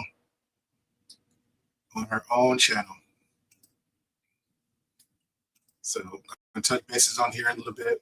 What? Shout out to David. I don't know, man. What's going on with MTR? I don't know. I know that we're talking about him going to Thailand. That's what we're having a conversation about. Appreciate you, good sir. So this is Melly Monaco at the time. So she kind of reacted to MTR and their time there. I guess his video that he had. What's up, lovers? Okay, so I am excited. I am doing something that I don't do often, so I am super excited. I am doing a little review, and I am reviewing myself and MTR because, you know, it's been a lot. A lot of you have hit me up about what's going on with MTR, whatever. So I'm reviewing a clip of, I think it was the first time that I met him, and we did the live on his channel. So I want to review what happened. One clip. All right, let's go. I believe you'll see. I was going to tell you what it is. You'll see. Let's go. Oh, shit, I just read it. Okay, read. Here's her question that she wanted me. It's not my question. Okay, this is at MTR's place. It's at MTR's place. It's his question for me. But he picked it up, so now we got to answer for himself. Here's the question. Would you date me? Is the question. That's the question. So now that you have to answer your own questions, go. Here's the thing. Let's hear it, because here's the thing. Oh, did you see the look? Like, it's looking at me like, here's the thing. What is this mother about to say? What is this mother? I say, what is this motherfucker about to say? Let's see. Here's the thing. About to be rejected one more time. Here's the thing. She's definitely a dime, son. So think again before you answer. Now, mind you, the question, the basic B question was, would you date me? Now, if you have a very attractive person around you or very person, whatever, say, would you date me? That's pretty much the basic question. And so you about to drag this shit out. Go. So some of you of MTR people actually fuck with me. So I was like, okay, somebody say I'm a dime. I'm like, thank you. Yes. Think about what you're going to say, MTR. Let's hear. Here's the thing. And this bit of information was passed to me by a young scholar that's not with us anymore. And he said, I would never date a young lady with a platform. Wow. Bullshit. What you mean? Because I have a platform, I'm no good? I'm no good. But hey, he's talking about Kevin Samuels. Shout out to Kevin Samuels. We all love them. I mean, maybe not all. I love them. So, hey, shout out to what he said. But I feel like there's exceptions. I'm one of them, I hope. And I am dateable, even if I got a platform. R.I.P. to Kevin Samuels. And I heard him when he said that. But then you disagree. You're like, for many, I'm coming. Okay, just to give you a little context, we were drinking a little bit. And so, you know, I'm saying dumb shit here and there, but, you know, I be saying dumb shit when I'm not drunk either, so. Yeah, but you didn't twerk, though. You didn't twerk and cry. And you didn't get upset with MTR and say, hey, you're not going to kiss me? I guess, but I'm thinking for me, he's going to rethink what Kevin told him and be like, okay, for Melly, I'll make, I'll make an exception. Let's hear if he's going to make an exception for me. Uh-oh. My brother K.S., that's what he told me. I wouldn't date a woman with a platform. And so did he just reject me? MTR, you just say you wouldn't date me? Hey, everybody gets rejected. It's part of life. I tell you guys all the time, you cannot be upset when people reject you. And this is proof. I'm not mad. I'm actually okay. I survived. He was saying that because of the potential implications of when it went wrong. So that's why I talk to a lot of the fellas about marriage. It's not about marriage. It's also what can happen if the contract is to break. You know what I'm saying? So it would be difficult for me to date you knowing the potential. Oh, so now you just say it would be. Bro, oh my God. The question was, would you date me? Yes or no? Yes, I would date you. No, I wouldn't date you. This is the reason why. I won't date anybody that's a content creator or in the social media or a TV star or rapper. The end. Why? Because I feel like it might be more harm than good to the both of us, and the relationship might be strenuous. It might not last as what I would hope it to be. Period. Jesus Christ. Like just dragging stuff out. And then you're going by what somebody else said. Well, my homie Jay said he laced his shoes this way, so therefore I'm going to lace my shoes this way too. Oh, I mean, that's your experience and your perspective. So therefore you saw it. I'm supposed to follow? How about I just take a bite of that cookie too, MTR? Take a bite of that cookie. But again, we're talking about something that happened in the past. This is the dumbest game ever, David. This is the dumbest game ever. He flew down there to meet this girl. They hobnobbing and whatever's going on behind that scenes. Fine, if they're just friends. Then you come back on the stream twice. One stream, whatever's going on, then another stream that she's reacting to. And a basic question. It's just a yes or no. Would you date the girl? Ain't nobody saying nothing about marrying the girl. They ain't saying nothing about having sex with the girl. Not that goofy thing with Melon King. Would you kiss the girl while she twerking in the back crying after how many shots of liquor she had? No, this is a basic question. Would you date me? Yes or no? Yeah, I'll date you. I can go out one date. What, Friday? You ready? Saturday, you good? Okay. Afternoon for something like a little picnic. Okay, how was the date? Okay, good for you, good for me. Okay, cool. We're still friends, right? Okay, great. We're still friends. It's a date. Why are we overthinking goofy stuff? Not you, David, but that's dumb. That's the dumbest game ever. Let me look around next. My YouTube mentor said something, so therefore I got to follow the ways of the force. Oh boy. Difficult. Before he just said, I wouldn't date a girl with a platform. So it was a no. Now he's retracting, stepping back a little bit, talking about there's a maybe. Let's hear. Repercussions if it went awry. Gotcha. If it went, here's the thing though. He likes to say, here's the thing though. Let's see the bullshit he's going to come up with. Exactly. I'd have to make you sign an NDA. Who do you think you are? I'm sorry for the yelling. For a date? You're going to make me sign an NDA. What do you think I'm going to do to your life? Sir. For a date? Are you here with me? Probably not. I'm here yelling by myself. But talking about NDA. This is not a marriage. This is just a relationship, just trying to see if we like each other. But you're talking about we need an NDA. Like right now? No, sir. I had to make you sign an NDA. Who do you think you are? I had to make you sign it. Pineapple's down into the chat. What's up? I got me. That's the red pill way. That's the red pill way. That's the red pill way. I gotta make you sign an NDA. Pineapples, yeah, pineapples for you. That's what they're saying, pineapples. Listen, yeah, it had to be. What's the chick? Lori Harvey, who, you know what I'm saying? Got into the news recently because she makes the people that she messes with sign $1 million NDA. Oh wow. Okay. Yeah. I mean, she don't want her business. I mean, I don't know. My point is the NDA while we're dating. I'm like, yo, what are you gonna do? Like, you're gonna release text messages. You're gonna release what? What are you gonna use? It's not the same as when you do the prenup, because the prenup is like, okay, I'm trying to protect my money.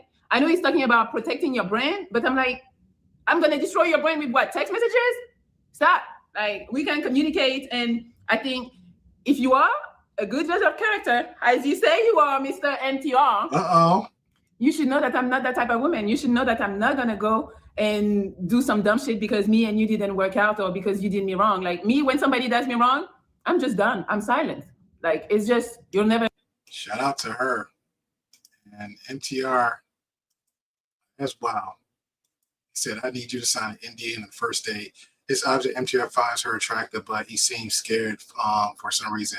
It was the same thing with Melanie King. She was actually, Melly Monaco's pretty cool and chill. But she was straightforward, like, hey, if we dating, we dating, like, let's see where it goes. But it was a basic question. They had a good time from what I seen. It seemed like they had a good time when they went out to another country.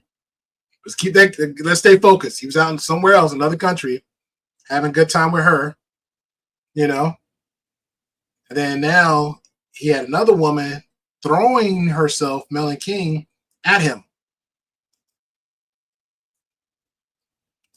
Hear from me, you'll probably never see me unless you run into me, but it's never going to be on some like revenge. I got a vengeance and I got to do you wrong because you did me wrong. I'm not that type of woman. But again, I guess you don't know me, and you won't get to know me more because I'm not signing your motherfucking NDA.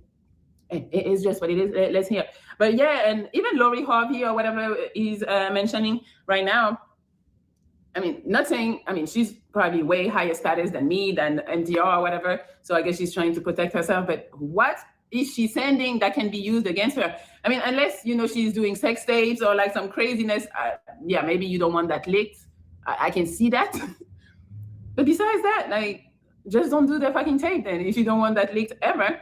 But messages and how we interact and stuff like that, I don't know. Hey, especially we're on social media, so we are showing a lot of our lives. So why now we need an NDA? No. It's enough for me. It's enough for him too. Here's the thing. Okay, let me also say. Here is the thing. One more time. You'd have to sign a NDA, and then also we'd have to do something with your Instagram. Oh, yes. So now motherfucker want to add an extra thing. So an NDA that I'm not signing. One more time if you didn't hear. And now I got to change my Instagram.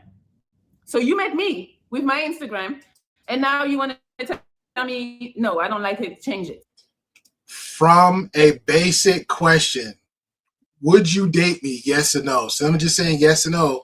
My man giving a whole red pill Bible on this chick right here on the platform. So, I mean, we had a real long discussion and a sit down, and then after going over his qualifications, we decided he'd be better off of the team. He ain't it. He ain't it. Well, actually, he's probably saying, well, if you don't change it, we're not dating. That's probably what he's saying. Well, sir, Instagram, social media is how I make my money. So that's how I build my brand. But now you want to come in and tell me, no, you got to stop that shit. So I'm pretty sure he's talking about those pictures of me who are like maybe a little too sexy. I don't know if that's what he's thinking, but that's probably what he's referring to. It's that, you know. What's wrong with my Instagram? You have to do something with your Instagram. With my innocent voice, what's wrong with my Instagram? I think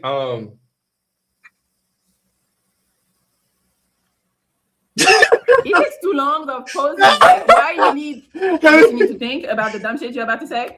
Yeah, he don't need to think. He's literally trying, like, I ain't gonna lie, he's projecting. He's like, what would my supporters think?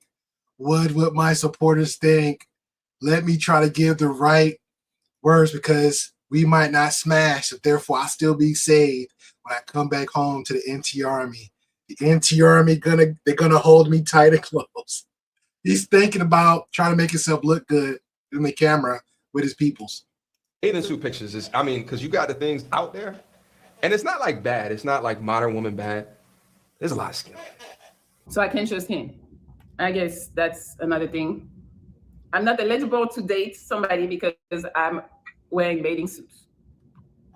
So I would NDA, Instagram. Oh, so now, okay, so final answer. Bruh, I swear on everything I effing love. If I catch MTR with any date after this moment happened, like what, a year or so ago, and he's on a date with somebody, I swear I will drop a super chat like, yo, did she sign an NDA? Like, I need to know. Did she sign an NDA? And whatever the other one he said, something, whatever he asked, I don't even know. That just sounded dumb.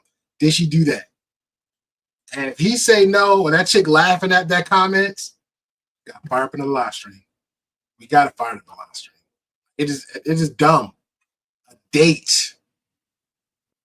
A date.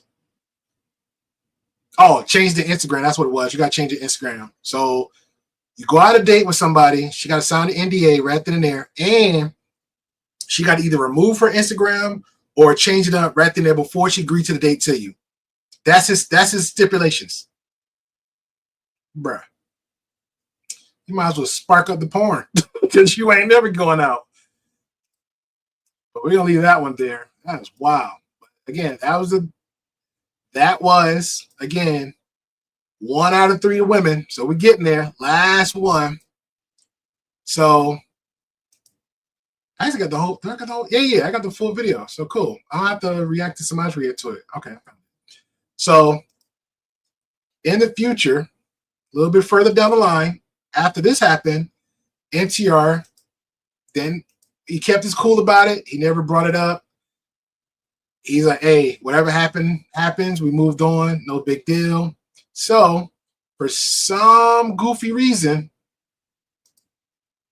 how long ago was this? This was like 9 months.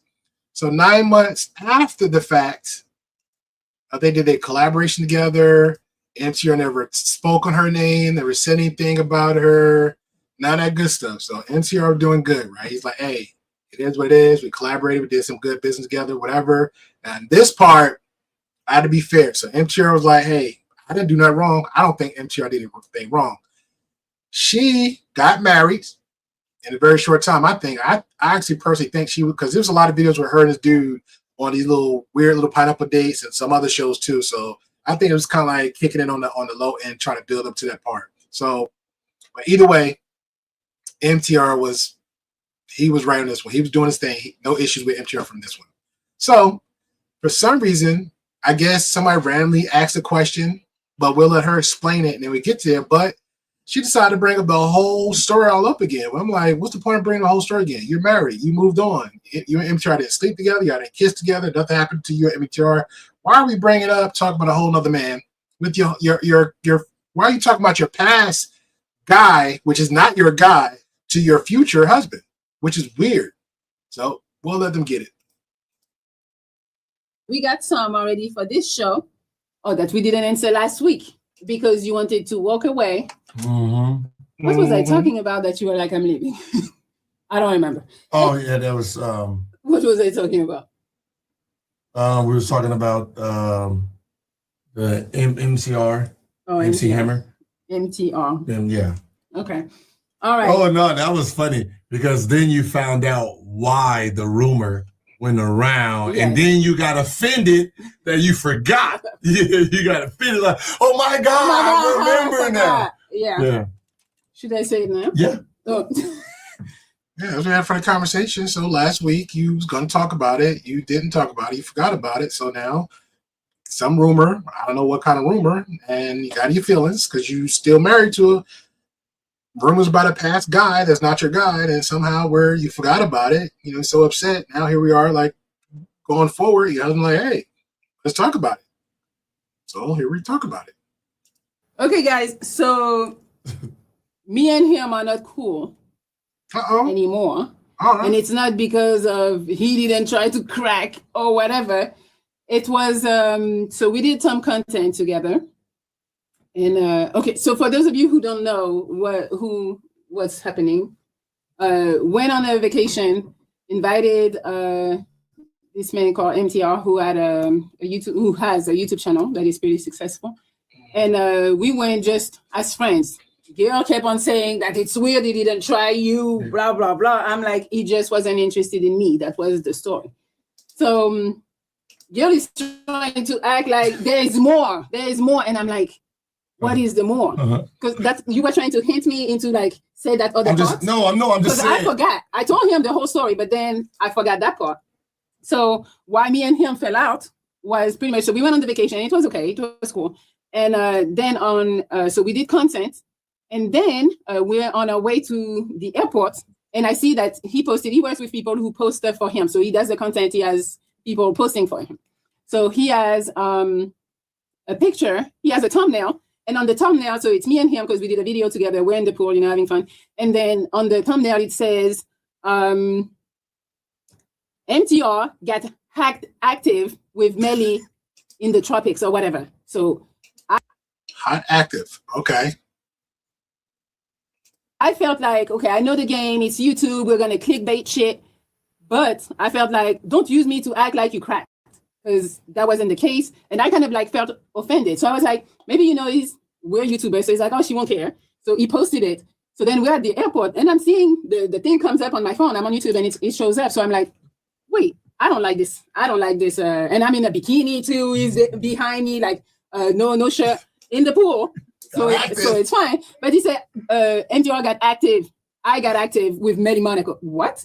So I didn't like it. So I give him the benefit of the doubt. So I go and read the comments and I'm seeing that he's liking some of the comments. So I'm like, fine, it's your page, you're liking comments.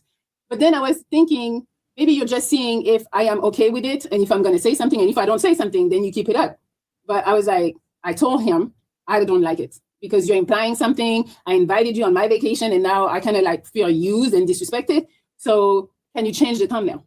Yeah. And then he said, oh, I didn't even see the thumbnail. I'm like, motherfucker, you saw the thumbnail because you're in the comments liking shit. So I know you saw it. So I told him, you're implying shit. I don't think that's respectful to me. Can you take it down? He refused to take it down. And then, it was like kind of like because we're seeing that in Jamaica's airport. So now we still have to travel together. And it's like, I'm kind of like livid. I'm like, this motherfucker really won't take something down when I'm kind of like thinking I'm his friend and you won't take something that I feel offended by. Like you can just change it. You can keep the. If anybody was here on the last stream when I was going over with Brittany, I need to clip that. When Brittany Simon says, we're not friends, and it's stupid when other people think because you're content creators, you're automatically friends. We're not friends. I get it. If you're collabing with somebody, you have them on a panel, and you have like good vibes with them, you still got to move accordingly. So she just threw herself in the bus. And again, yeah, MTR was wrong. But when she first said, and I quote, hey, I know the YouTube game, and so when you know the YouTube game, you know that person going to do that, just take it from there. Just take it from there. So I'm not saying not be upset, but if you see that person do that, and you're not shocked because like, okay, it's that YouTube game. Okay, now you know who that person is. Now you know how that person is. From that just pretty much it is. What's going on, Eric? Appreciate you, good sir. Picture because I get the picture, but change what you wrote because you're implying some shit that didn't happen. Well, maybe he cracked and that's why he kept it up. Shut the fuck. He didn't fucking crack. So then we're on the plane, but we sat in different seats because we didn't book the tickets at the same time and shit. So he's on one side, I'm on another, and then we had a stop. So I think the stop was in Miami. So we had to get our luggage, and then he, I think I couldn't find him for like the longest. I pulled up on like, him. What the fuck? And then we got on the next plane. Oh, so then he has so we got to go through, how do you call it? Security. But since I'm not a citizen, I have to go through the long line. He goes through global entry, and then he goes fast. So I'm not expecting him to wait for me in the big ass line. So then we get on the next plane. I don't see him going. That's kind of rude. I mean, if y'all came in together to do content, I mean, the very least, I put your thumbnail on there with me hugging up on your booty and stuff. And I said, hey, Melly Monaco cracked. The very least I could do just wait until you get out to make sure you got safe and then have like another conversation. See, we still good. You go your way, I go my way, and we're good. So MTR, well, damn, MTR fucked up on this one too. And I don't like nothing, so I'm pretty sure he made it. And then we finally get to Atlanta because I think I was coming out of Atlanta. And then he was just like, oh, you're here. never checked on me really.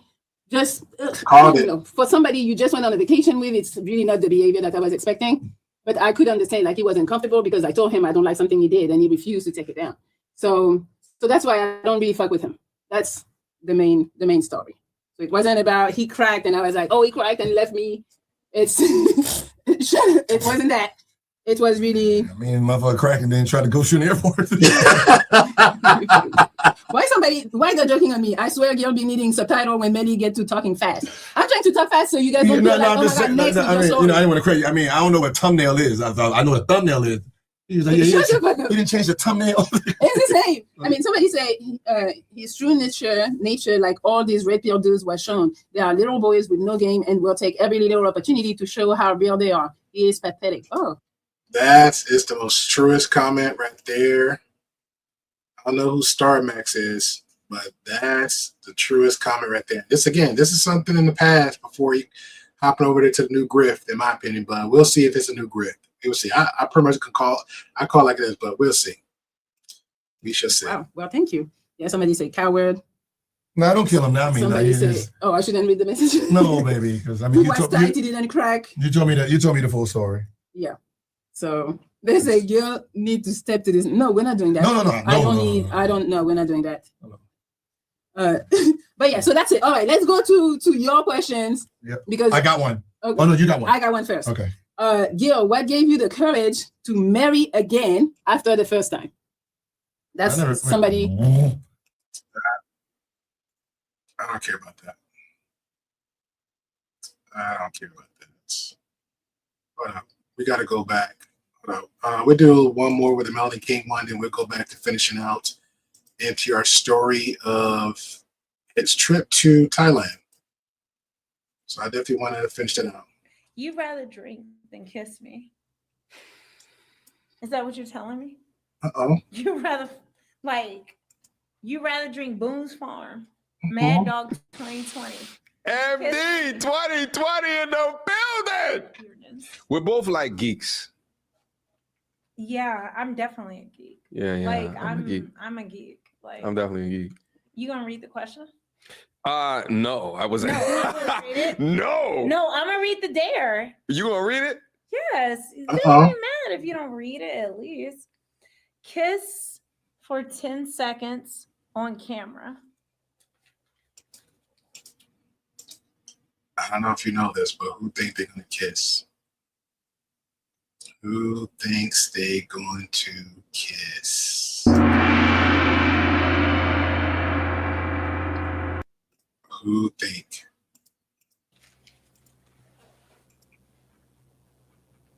What you gotta think about it, brother? I gotta think about it, brother.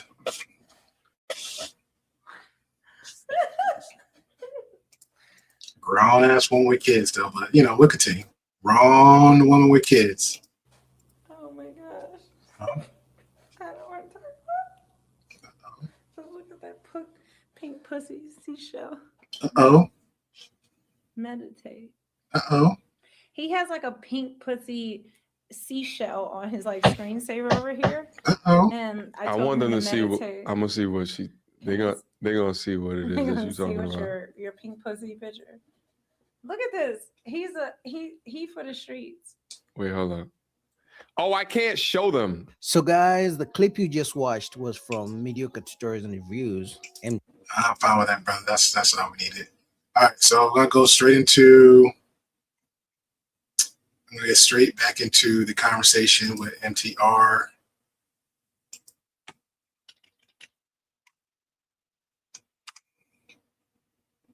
Straight back to MTR and his trip. Hey, shout out to my thumbnail guy. That's a great thumbnail. Well, y'all know what my thumbnail looked like because y'all clicked on it to get here, but that's a good thumbnail. That is a good thumbnail. All right, so getting back to MTR. So we got to that. I had to leave, so we talked about that. That's pretty much where he mentioned the 3 women that he didn't want to talk about or didn't want to bring up their names. That's fine. We talked about them. 3 women he messed up with. So we're going to get to his time in Thailand. where it feels like he's past point and blowing it up. He's on that journey. Walking around, what? This doesn't make sense. This isn't the normal content that's on the channel. Go watch part 1. I'll leave it down in the description box. I talked about my first 2 weeks in Thailand. All right, taking a little bit of a break for a channel, but I talk about why I'm taking that break in the previous video. I just watched that video, right? The end of that video, I went and got a little bit of food to eat. I should have brought you guys in there for that as well, just so you could see like what it was that I was eating, the cost of what it was I was eating. And also being in there reminded me as to why I'm in so much love with this place right now. And it is the niceness of the people, the genuineness of the people. I wish I could have showed you like the behavior of like the waitress, right? Just so comforting, so humble, you know. The pain waitress, the pain waitress. Oh, so present, so feminine. Like she's like this big, tiny little lady, and so like overly accommodating. It just reminded me, right? Like when I'm back home in the States, I don't feel that. Shit, especially in goddamn Atlanta. Shit, most of the time you go up in there, they make it feel bad for asking them for shit. And I know y'all been experiencing that, and I hate to say it. And this is what I thought right then and there. I was like, yo, this dude gonna move to Thailand. This one I knew right here. I was like, hey, I think he's moving to Thailand. Actually, no, fuck it. I don't hate to say it. The majority of this is the black women in Atlanta. Some of the worst fucking servers. No wonder the black man just be complaining so much about the treatment. Even from a service perspective, it's just fucking terrible. Not all. But the MTRs know exactly the type and the behavior that it is that I am talking about. Anyway, actually, one of the complaints that places in the East like this get, such as a Thailand, is that it's a lot slower. Okay, it's a lot. But here's the thing. I don't know necessarily if that slowness is an indication of incompetence. Perhaps the pace that they are going is the pace that we need to go. Perhaps. I agree. I said this earlier. I didn't think the service was that bad either, because I'm like, what, 3-4 hour drive from Atlanta? It's not. I never had no problems. I mean, every time I went to go visit my homeboy Stone Mountain, he had randomly told me, because I wanted something to eat. He told me a random spot about this this Philly cheesesteak sandwich that's like down from him. And I went there, got some gas on my way home, and I never had a problem. It was black owned, never had an issue. You had some people that looked like, you know, they was like could tear up the whole streets, you know. But that, again, that was just appearance, but very polite, no drama. Another spot he introduced me to, because he mostly don't get out like that. There was a liquor spot. Had like great prices for the bottles. I had liqueur. I didn't have the liquor. I bought like 3 different flavors of liqueur and something else. And nobody had no drama, no attitude up in there. That was it. Gas station, same thing. Every time I came in there, no problem. If I had a problem, it was like for me, because I guess I've been picky, a guy wanted to help me carry, I think I had like 24 packs, like different bottles of liquor. So I had it all mixed up in there. And one guy wanted to help me. And I'm like, kind of got like spooked. I'm like, dude, like, I'm like 6'2" and I pretty much bench this and that plus. So I don't need you. I don't need your house. Like, no, thank you. And then he followed me again, offer again, like, no, thank you. And I had an attitude with him. Like, hey, you've been too nice. You've been too nice. Leave me alone. I'm good. I'm right here. I got it. Let me pay. Walk out the door. Please don't follow me. Put my stuff in there. And that was it. So I really didn't have no real problems, but I don't know what world he's seeing. Maybe he sees something I don't know, like on a daily basis. So I don't know. He's doing one thing just to up talk, and he said, yeah, I agree. I said that earlier. I think he's just doing his whole pitch. But according to him, also in the video, he don't do the designer this or whatever. So that means that chain must be cost $1. The shades must be like $5. The shirt must be hand-me-down. I'm just saying. Slowing down, being patient. Thank you, boss. He waited for me to cross the street as opposed to running me off the road. Perhaps the pace of movement is what we need. Stress is one of the #1 killers of human beings, because that stress can lead to a wide variety of things. You know, stress may lead to you forming an addiction, right? Whether it be a drug addiction or alcohol addiction, which then will lead to something more morbid happening to you within your life. Stress can also lead to inflammation, okay? And that inflammation can lead to a bunch of other health problems, okay? But a lot of that stress is because of the pace, the acceleration, the grind set culture, the get it about the mud culture, the keeping up with the Joneses culture, the, oh, what you got on culture. It's bullshit. The majority of that, even when I was in the States, I was never a custom or a lemming to that bullshit. Most of the time, okay? But anyway.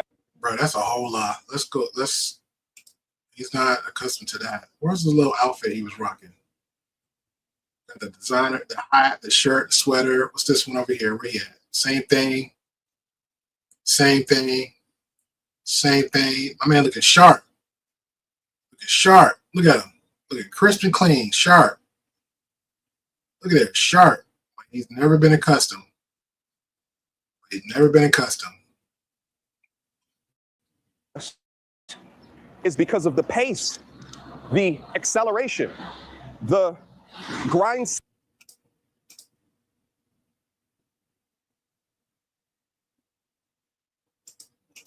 set culture, the get it about the mud culture, the keep up with the Joneses culture, the, oh, what you got on culture. It's bullshit. The majority of that, even when I was in the States, I was never a custom or a lemming to that bullshit. Most of the time, okay? But anyway, exactly. There's a couple of things in the, oh shit, that looks good as shit. Look at it. This will also love too. All right, you just walking up on the street, you see something healthy, and I'm like, I kind of want to make me a purchase. Hello. Hi. You want to say hello? Hi. Hi. How do you say hello in Thai? How do you say hello in Thai? How do you say hello in Thai? Sarika. How you say? Sawatika. Ah, thank you. Hopefully I said that right.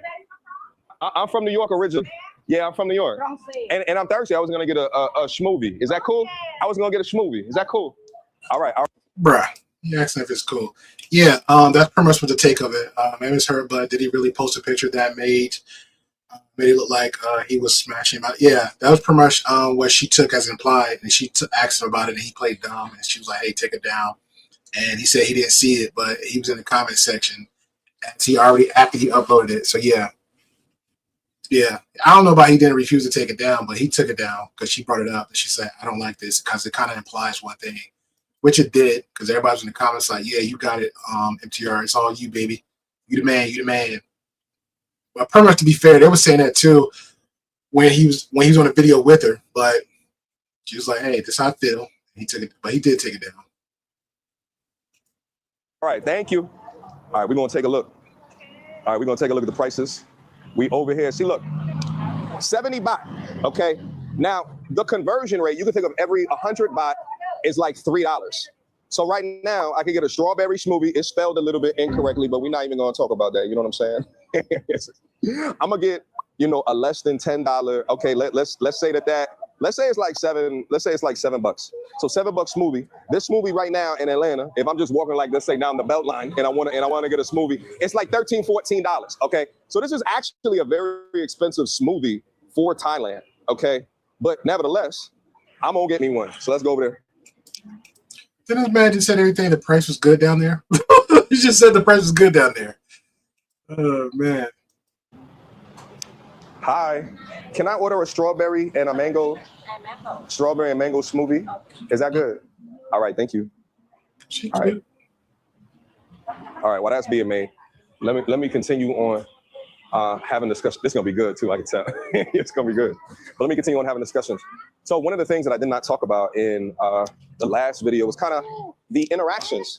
I kind of talked about it, but it was really specific to, right, like normal interactions. I'm also going to talk about some of like the women interactions. And there's some things that obviously, is not appropriate for the guidelines on the platforms that this is posted. And, so I'm going to respect that. But you're going to know how it is I'm talking about it.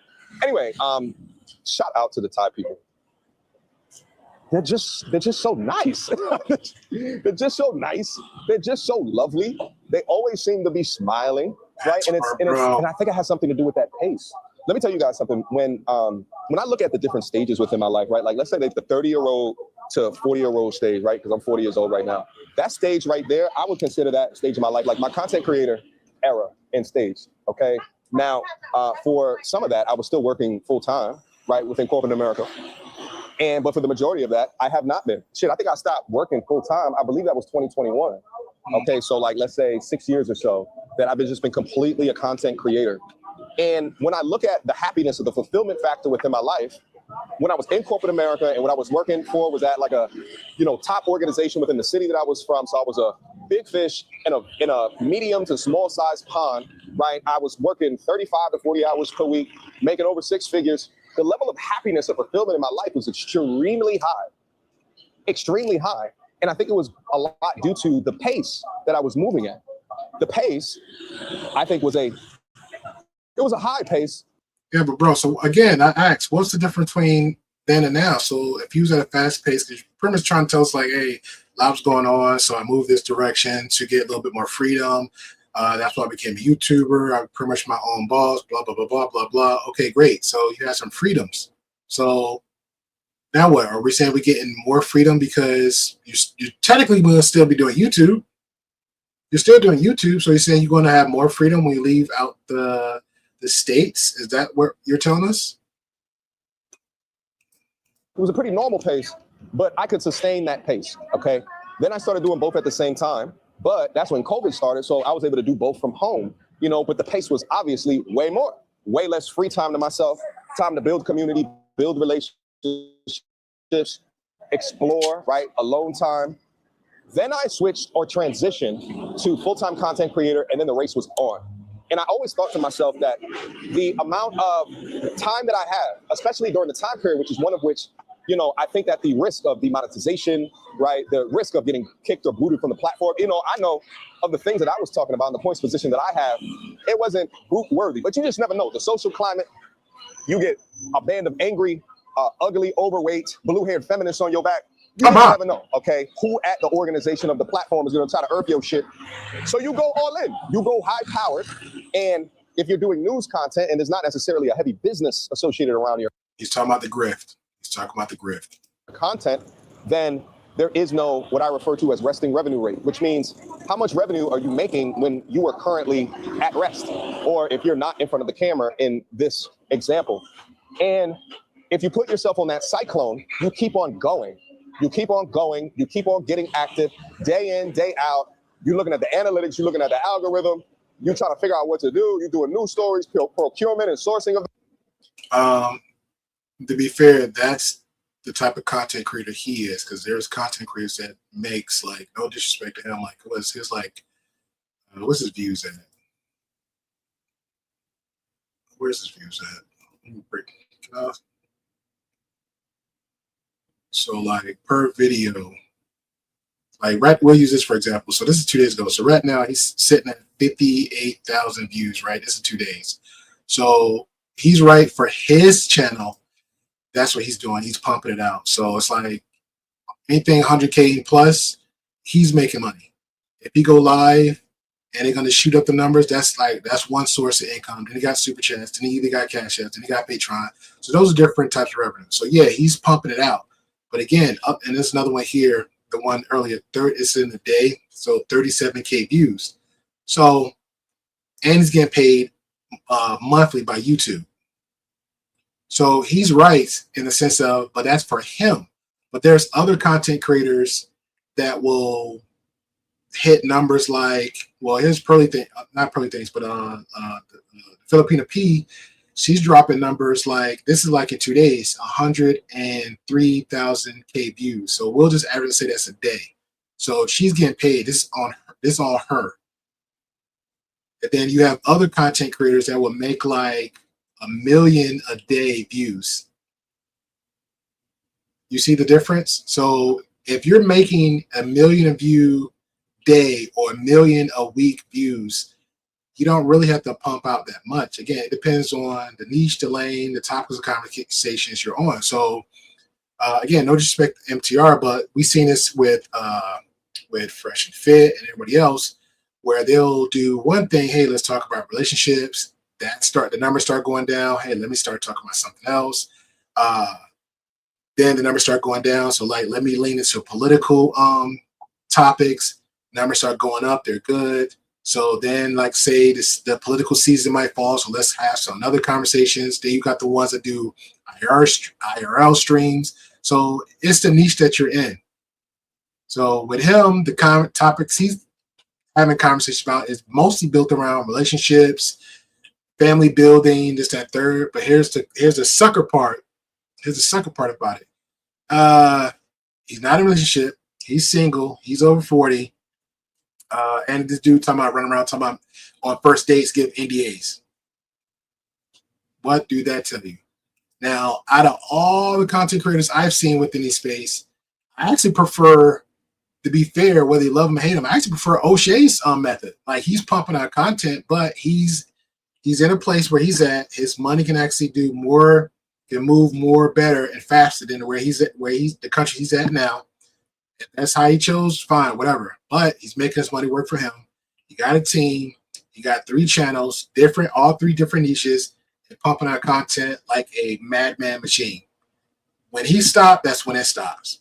Now, he could do content and jump ahead of the game, like most people, and have that team pump out, and he might take a break from it. Who knows? He probably taking a break now on the weekends. I don't know. But that's where it goes from there. So it's the lane that you pick. It's just a constant grind, it's a constant hustle. And hi, you doing good? All right. So it's a constant grind. She's not from here. She looked like she's international tourist. Anyway, constant grind, a constant hustle. And you put yourself within there and then you get active. And although I was making way more money in full-time content creator, it was less lifestyle or happiness fulfillment at the end of it because I didn't have the time to enjoy it, or to acknowledge my successes, or to live life. Just as simple, just to live life. And I take like little breaks here and there, but always in the back of your mind, you're like, well, if you take it off here, it's not even just the cost of the trip, but it's also the cost of the loss of the revenue because you haven't established a strong business outside of that. So I attempted and tried to do that. And I've had a minor degree of success within there, but still the main. He just threw himself on the butts. So again, that's why he went back and went on the video, even though he told his viewers in the first video, hey, I'm out taking a break, come back later. I got to get back on. Oh man, I'm fighting not to get the camera. Oh, I'm fighting to get the camera. But bro, that's fine. I gotta get paid. Gotta make the bills. I gotta pay the rent. I gotta pay this. And that's why I went back. I gotta get the numbers back up. That's why. Some people could do it. Some people can't.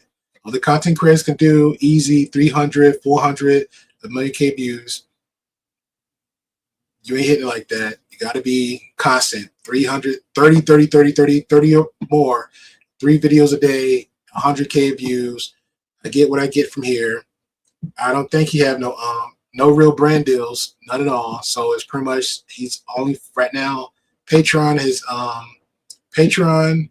And this, and I think he got a gaming channel, but I don't even know if the gaming channel doing like that. So there you go. But if you're doing a gaming channel, you got the time to chill from your main channel. That could be a vacation time. That freedom we talking about. Source has been through the content. So anyway, long story short, that now that I've given myself agency, official time to just explore a little bit more and to see what life would be like if I was just somewhere else, if I was living somewhere else. One of the first things that I acknowledge is the much more slower feel of the pace, but then also I think that is directly correlated to the smiles that I see or the happiness that I see, within the people. And I think that it's something to consider, again, when I consider the hardness of places within the States, but then you also look at the pace within the States. How often, I'm from New York, which is the fastest pace that you can get within the States. But, you'll see something crazy happening. And in the constant response from a New Yorker is like, yo, I love my city, right? But you're looking at something active that's happening, that's high pace and stressful as hell. There's no peace within it, but you love. Bruh, that's only to you. If you stressful in your city and your whatever, that's to you. There's people that's still New Yorkers from the beginning, left, still a New Yorker, came back like, hey, I remember this around Times Square. I remember this around Brooklyn. I remember this around Harlem 10 years ago. This changed, that changed. I know people, hell, in my area, they still, this is their home, but they remember a lot of stuff changed. And I'm like, oh, okay, that's a good, interesting story. Like, I got my area, shout out to Jersey. There's so many stuff that torn down and changed. It's like, oh, he really love it. Yeah, it seemed like he is. He seemed like he in love with Thailand. He's a passport bro. I'm calling him now. He's a passport bro. Yeah, but don't be knocking. The thrill. You love the drama. You love the ups and the downs. Hi. I call them the mama signs. They over here. They show what say what? Hi. Hello. Look at the smiles over there. They're like, what is he doing? He recording himself. But they smiling. And that's the thing, is that although, you know, these are not rich people, they are happy people. They are smile-filled people. And I know this is only one location in the port of, hi, is that for me? How much? 70, right? Okay, hold on. Let me put this up right here. So I can pray. Damn, that look good. Did you make it with love? Bruh. She like, I don't understand. Did you make it with love? With love? Did you make it with love? Love. Let me pay you before you beat me up. All right. You said 70, right? Yes. Okay. There you go. She got her hands on the hip like, come on, Negro. Come on. I know how y'all Americans do. You trying to play games? Keep the change. Thank you. No, this is my second time. I was here 10 years ago. So second time. But my first time really exploring.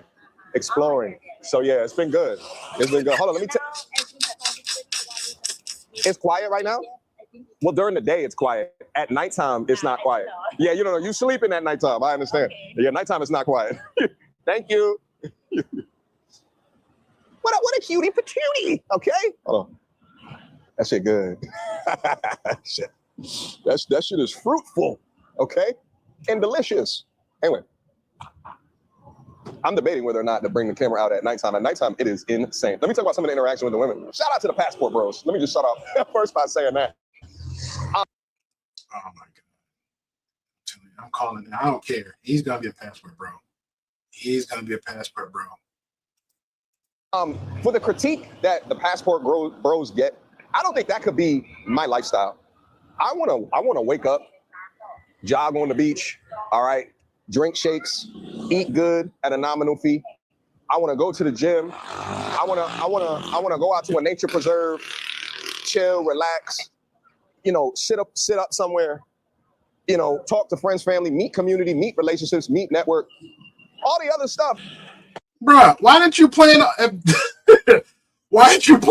that? You could have that experience right now. I hope you do. You could have planned all that right now.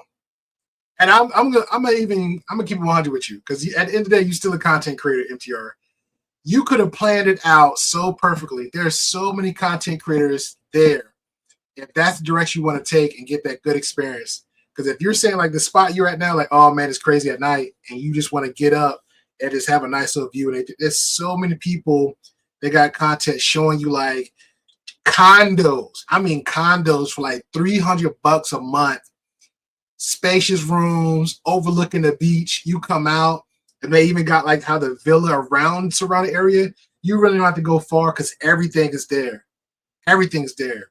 Even my country cousin in the South, he went on the whim and he found him a nice little spot. He didn't have to go out far. He got a little daily massage.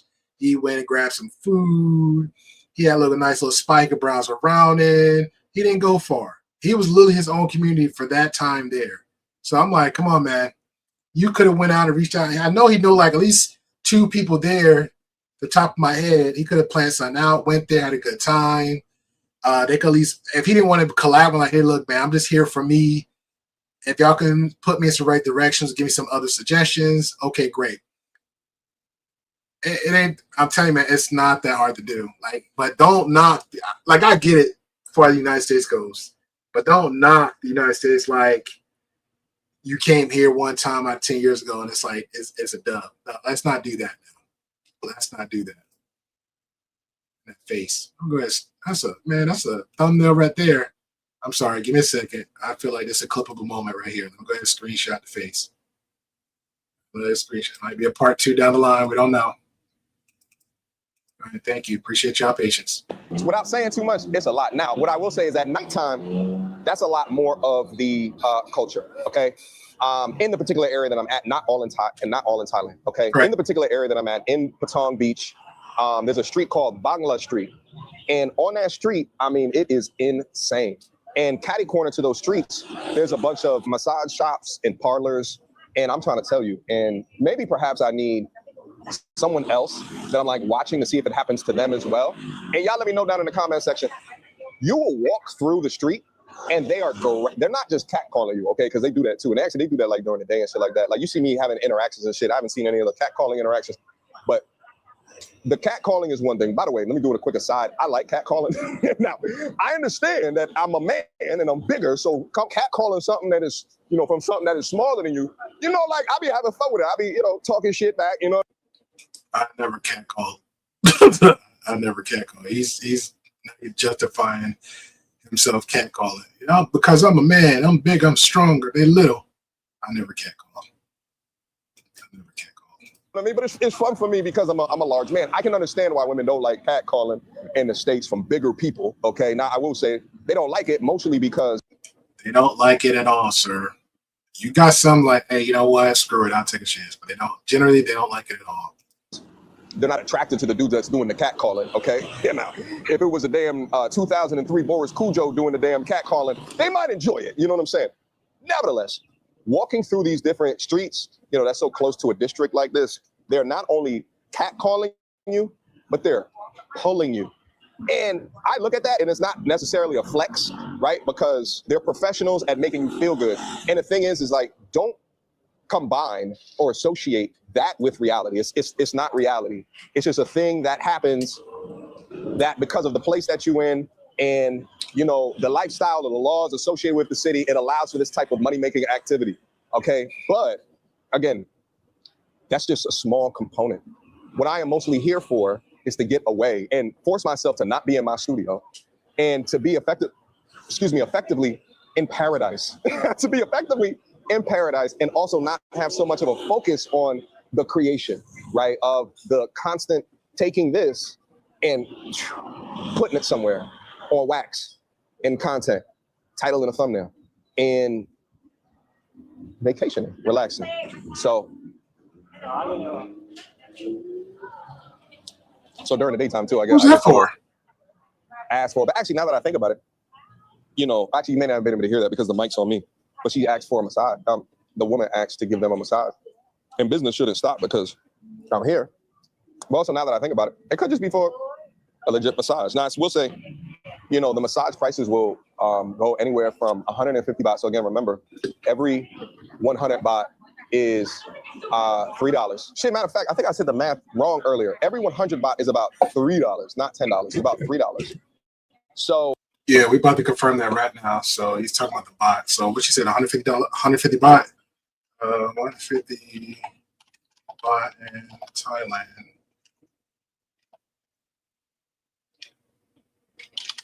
Yes, how much in the US?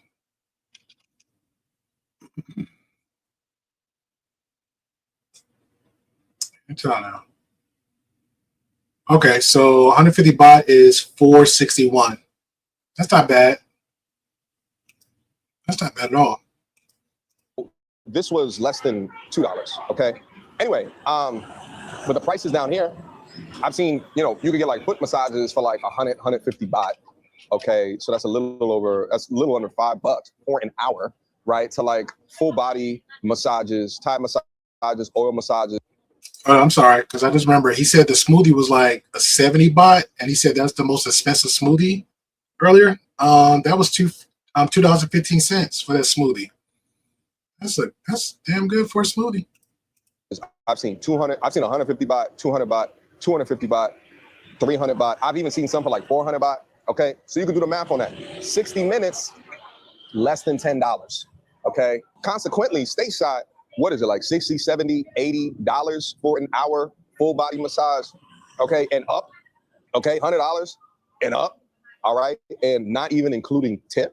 And down here, you know, the tipping culture is It's not like the States, right? It's not like a damn near requirement. It's just if you feel so inclined. But it's not baked in. It's already baked into their prices. Okay, so if you want to tip something on top of that, that's absolutely up to your prerogative. But you absolutely do not have to. And if you don't, people are not gonna look at you sideways or crazy or write like little messages on, the receipt in order to make you feel bad. And bruh, tip these people. I don't give a crap who you are. You're in a third world country, and the smoothie, massage is like. I wouldn't put too much emphasis on the smoothie, but if you're like paying for dinner, man, tip these people. If you're doing like a massage, and massage is like 150, what's it, 150 baht, that's $4.61. Man, go ahead and throw an extra $5 on that tip. Throw a little extra $5 on that. That's $10 altogether. Let's not be cheap.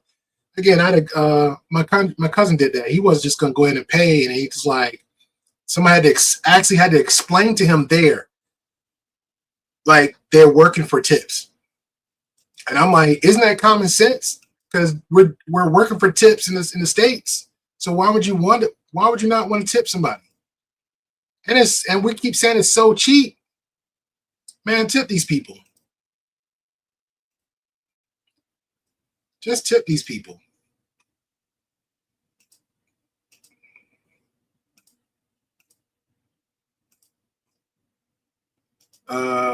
MTR acting like he was never had women show him love. Shout out to you. This is actually sad. Little bro has got to a different country just to get women that find him attractive. Let's see in the future, man. I think he's just gonna be a whole pastor bro. It's the same in Europe. I still tip. You get amazing service. Yeah, just tip them. I ain't gonna lie. I'm actually a bad tipper in the States. But I know it's like if I know a meal's like $100 here, if it's me and somebody else, I think like with me and again, I keep thinking about my cousin, but we'll treat alternate. And I think one time I said, oh, I was just like, let's go. I'm splurging. I got the money. I think I paid we'll do like these large appetizers, and he liked to do like drinks. I'll do like maybe one tall glass from the pitcher, and then I'll do like not a pitcher, tall from the draft from the tap, and then I'll do like maybe like water with lemon in it, and then that's it. I think one time it was like between $80 to $100, and I tipped, but I was like, hey, well, that's a lot of money. I feel kind of awkward tipping. I was like, let me just go ahead and tip. But if I'm paying a meal, and I seen meals, I'm talking about street food, like $3 to $4, a big lot of meal for like $2-3. Like, why would I not tip? Now I won't do extra because some people like for example, some people act a little bit funny. Like if you do like an extra 20, and other people around you see you and like you throwing out 20s all the time. Like, but definitely a 5 or 10, they go a long way. Definitely tip.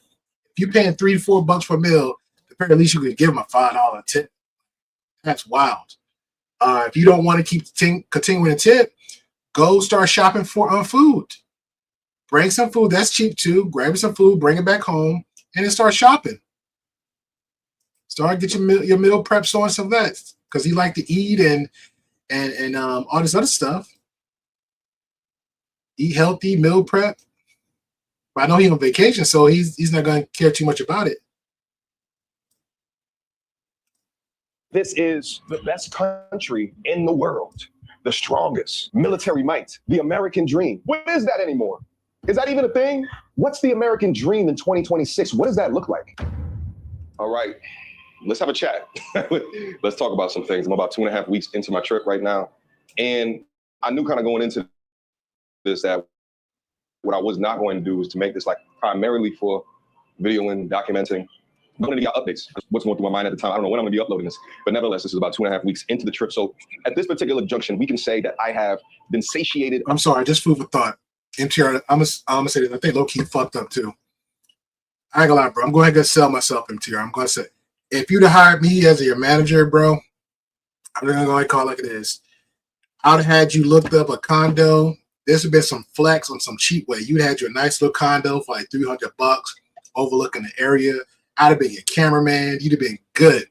But the way you doing it and your talking point, I'd have had your talking point set up on point. Like, hey, cut out with the passport bro shit. cut that out now. Don't mention passport bros. Don't even talk to other people mentioning passport bros. Don't, because all eyes is on you, especially that Austin Holloman situation, and then his homeboy Floyd that got was on the news. That got himself like scooped up because he was sitting there doing these things to these women over there. Kill that passport bros noise out now. We gotta let that go. Stop it. He's Harper, like, man, shout out to y'all passport bros. All right, when this is over, I'm gonna show you a whole passport bro that did nothing but passported bros up, and guess what happened to him? Got himself locked up in a whole nother country. He's stuck. He's gonna be doing some real time. Enough, indoctrinated enough into what's going on out here, and enough to give at least an initial thought. Okay, I'm currently chilling out on the balcony of the spot that I'm saying. All right, you're gonna see one of the streets down there, which then goes and connects to Bangla Road. Hello. Yeah, had to get the spot with the jacuzzi in it. You understand me? Had to get the spot with the jacuzzi in it. Anyway. You had to get a spot with jacuzzi, but then this man just said not so long ago that he don't want to do the whole flexing thing and blah blah blah, and he don't want to do all that. Let's chat real quick. Okay, we here. So it's about 2.5 weeks in. All right. And I've had an epiphany. There was a moment today. Another one? When I was getting up from my 2-hour massage, which in total was like $12. Okay. By the way, if you guys come down here, the best masseuses is like the older Thai women. The young ones don't know what. I hate it. Okay, I'm kind of hating on this one, but like 2-hour massage, I can't be rubbed down for 2 hours, man. I give you an hour.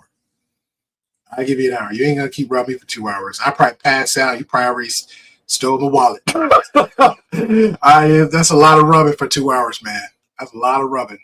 They doing okay. Go with the older. Okay, if you're walking by the shops and they, you see like masseuses at a third. Generally, the least attractive, the better the massage. All right, your eyes are closed anyway. Don't worry about it. Your back will thank you for it. Anyway, it was at the end of the 2-hour, $12 oil massage. One of which there was knots that was taken out of my back. That's probably been in there since 2016. I got up and I said to myself, after thinking it probably about for an hour in the massage, and I said to myself, we've all been scammed. We've been sold a lie. We've been told, do good in school.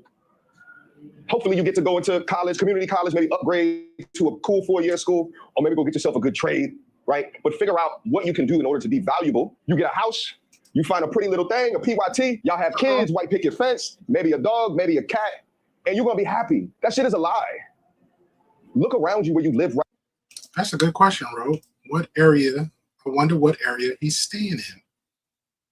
I wonder what area he's staying in. That's a good question. Right now. Is that true?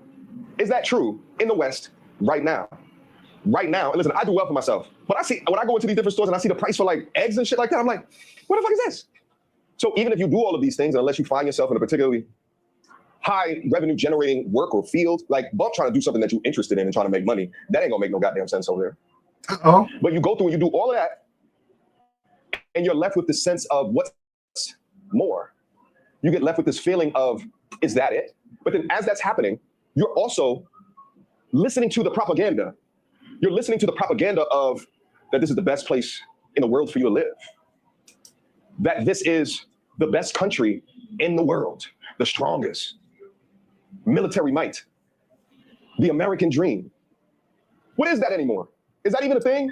Yo, what if he go through customs? What if he go through customs and they see that little clip right there and like, sir, we gotta go ahead and take your passport because since the country is so powerful, so strong, why you here? Why you visiting? Why you visiting? What's the American dream in 2026? What does that look like? Specifically for a man, one of which it seems as though it is now popularized to make you not feel good for being a man. It seems as though it is normalized to hate men. Men ain't shit. Men are dogs.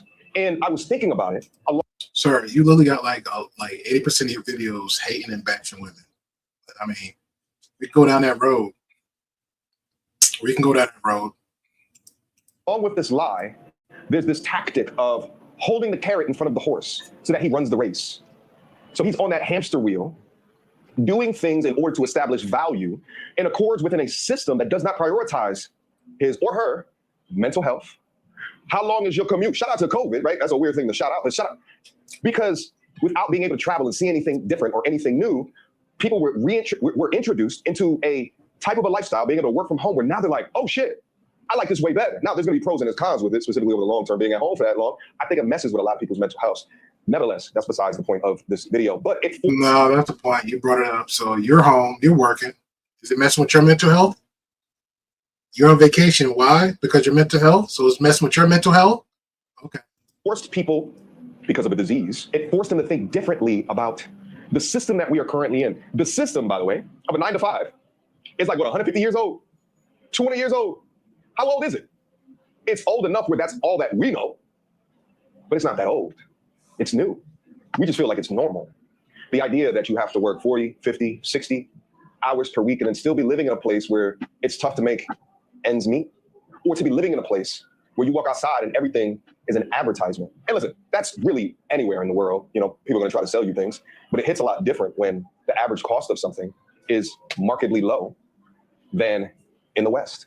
The thing is, and I think that part of the trickery at foot here is to convince you that everything that you're accepting in whatever block, situation, hood, scenario, city, state, province, county, like that shit is good. Like, I 100% agree. So he's going through a real awakening, sir.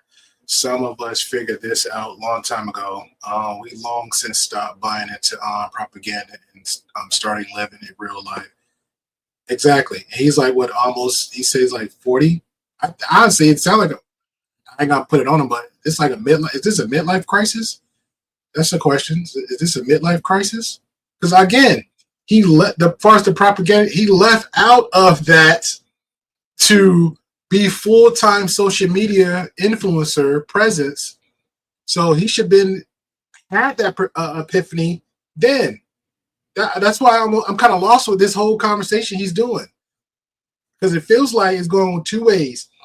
Either you're giving a message like, hey, I'm going to become a passport bro, so this might be the new Grift, shout out to Sneeko, might be a whole new Grift of going that direction, or you actually is that slow and ignorant and don't understand, and now you're trying to like have this epiphany, or you don't know what else to talk about, so you're just randomly just saying dumb, goofy stuff for your MT Army supporters. Like, I don't know. So are you going there to live, to relocate? You could have all of this. You could have this conversation come back home. Like, you sitting there talking about you need a break, you need time off for yourself, all this other stuff. You didn't really need to have to do this video, but you did decide to get on the video because, hey, it's almost the first of the month. It's almost the first of the month. We got to get that content in so it can rotate over. It can roll over to next month and you good.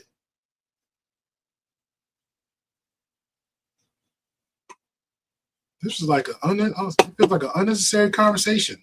It's good. It should be normalized. It's enough. But listen, even for me, this feeling of shit just don't make sense. Why is it that now, you know, I make incredible revenue, but I'm still on this hamster wheel, so much so that I'm unable to click on that pause button and just smell the roses. And a large portion of that is being tied within a capitalistic society, one of which there is an air of popularity of keeping up with. Yes, and you're part of that capitalism mindset, that culture that you're in. I'm doing it right now. This is okay. You are part of that. You've been in it for 6 years, sir. You ain't going nowhere. So, all this talk, and this is the part that killed me. Everybody got so much to say. What's the solution for this? Is the solution is what? You're saying what? Stop working? Get another type of job? You're getting off of YouTube? Like, what are you saying? What is the solution here with your perspective that you have? The damn Joneses. Now more than ever, I know that my association of money was correct. Well, some of it, okay? The portion that is correct is, Jesus Christ, have a budget. Because there's a goal.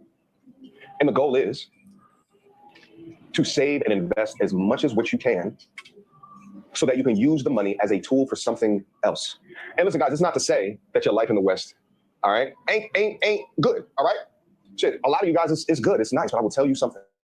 Walking Right, around you these just- streets and feel You just saying that for like this is like the second, third video. You were just saying like everybody thinking the West ain't good. You just saying it. feeling ease, peace. I'm looking at all of the people smile, laugh. I believe Thailand is a third, maybe a second world country. It's not a third world in the traditional, so maybe second world country. All right, we gotta do the homework. So he asked a question. Is Thailand considered to be a third world country?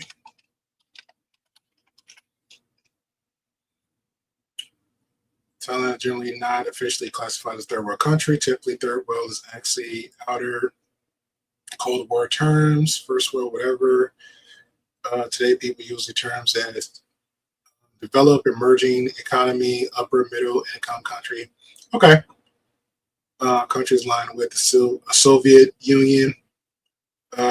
Countries aligned with the U.S.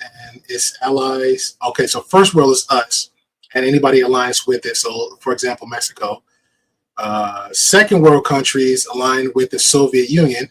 Third world countries aligned with neither side. So today, people terms use it as it's not a first world, third world, whatever. So he doesn't know. He doesn't know. Thailand is considered an upper middle income economy by the World Bank itself. Modern cities like Bangkok, expensive public transportation skylines in major cities, healthcare, large tourism. Yeah, so it's neither. It's considered an upper middle income economy. All right, MTR. From an infrastructure perspective, there are things here that are a little bit different. Notably, the sewage, like the water situation, is there's people out here, or excuse me, there's houses out here that every like 2 or 3 days they got to get like a delivery of water, like in these big water trucks, right? That's some weird shit in the West America. We don't know anything about that. Also, there's some Nigga, what are you talking about? I'm in the South. You in the South. They have places where people bring them water. People in the States got places where people bring them water. They bring water to people in the States, man. Stop. And if we want to play that dumb, in companies, they bringing water in companies. Like we drinking fresh water in our companies. Bottled water all the time. They bringing water. something weird about flushing toilets, like toilet paper down toilets. Like there's certain like weird things like that. Nevertheless, after I've had countless conversations with the locals, mostly women, right? But a lot of the locals. And actually been thinking about getting them over here. We can do like an interview sitting right next to each other, like having a conversation, so that y'all can learn firsthand kind of what else, like what is life down here. But as I look out and I see people, we gotta play that back because that's for the slow people in the back. Because he's the passport bro talking right here. That toilet paper down toilets, like there's certain like weird things like that. Nevertheless, after I've had countless conversations with the locals, mostly women, right? But a lot of the locals, and actually been thinking about getting them over here. We can do like an interview sitting right next to each other, like having a conversation, so that y'all can learn firsthand kind of what else, like what is life down here. Yeah. But as I look out and I see people that earn modestly. Yeah, you got to get the women involved now. Got to get the women over here so the women can learn and teach y'all. Yeah.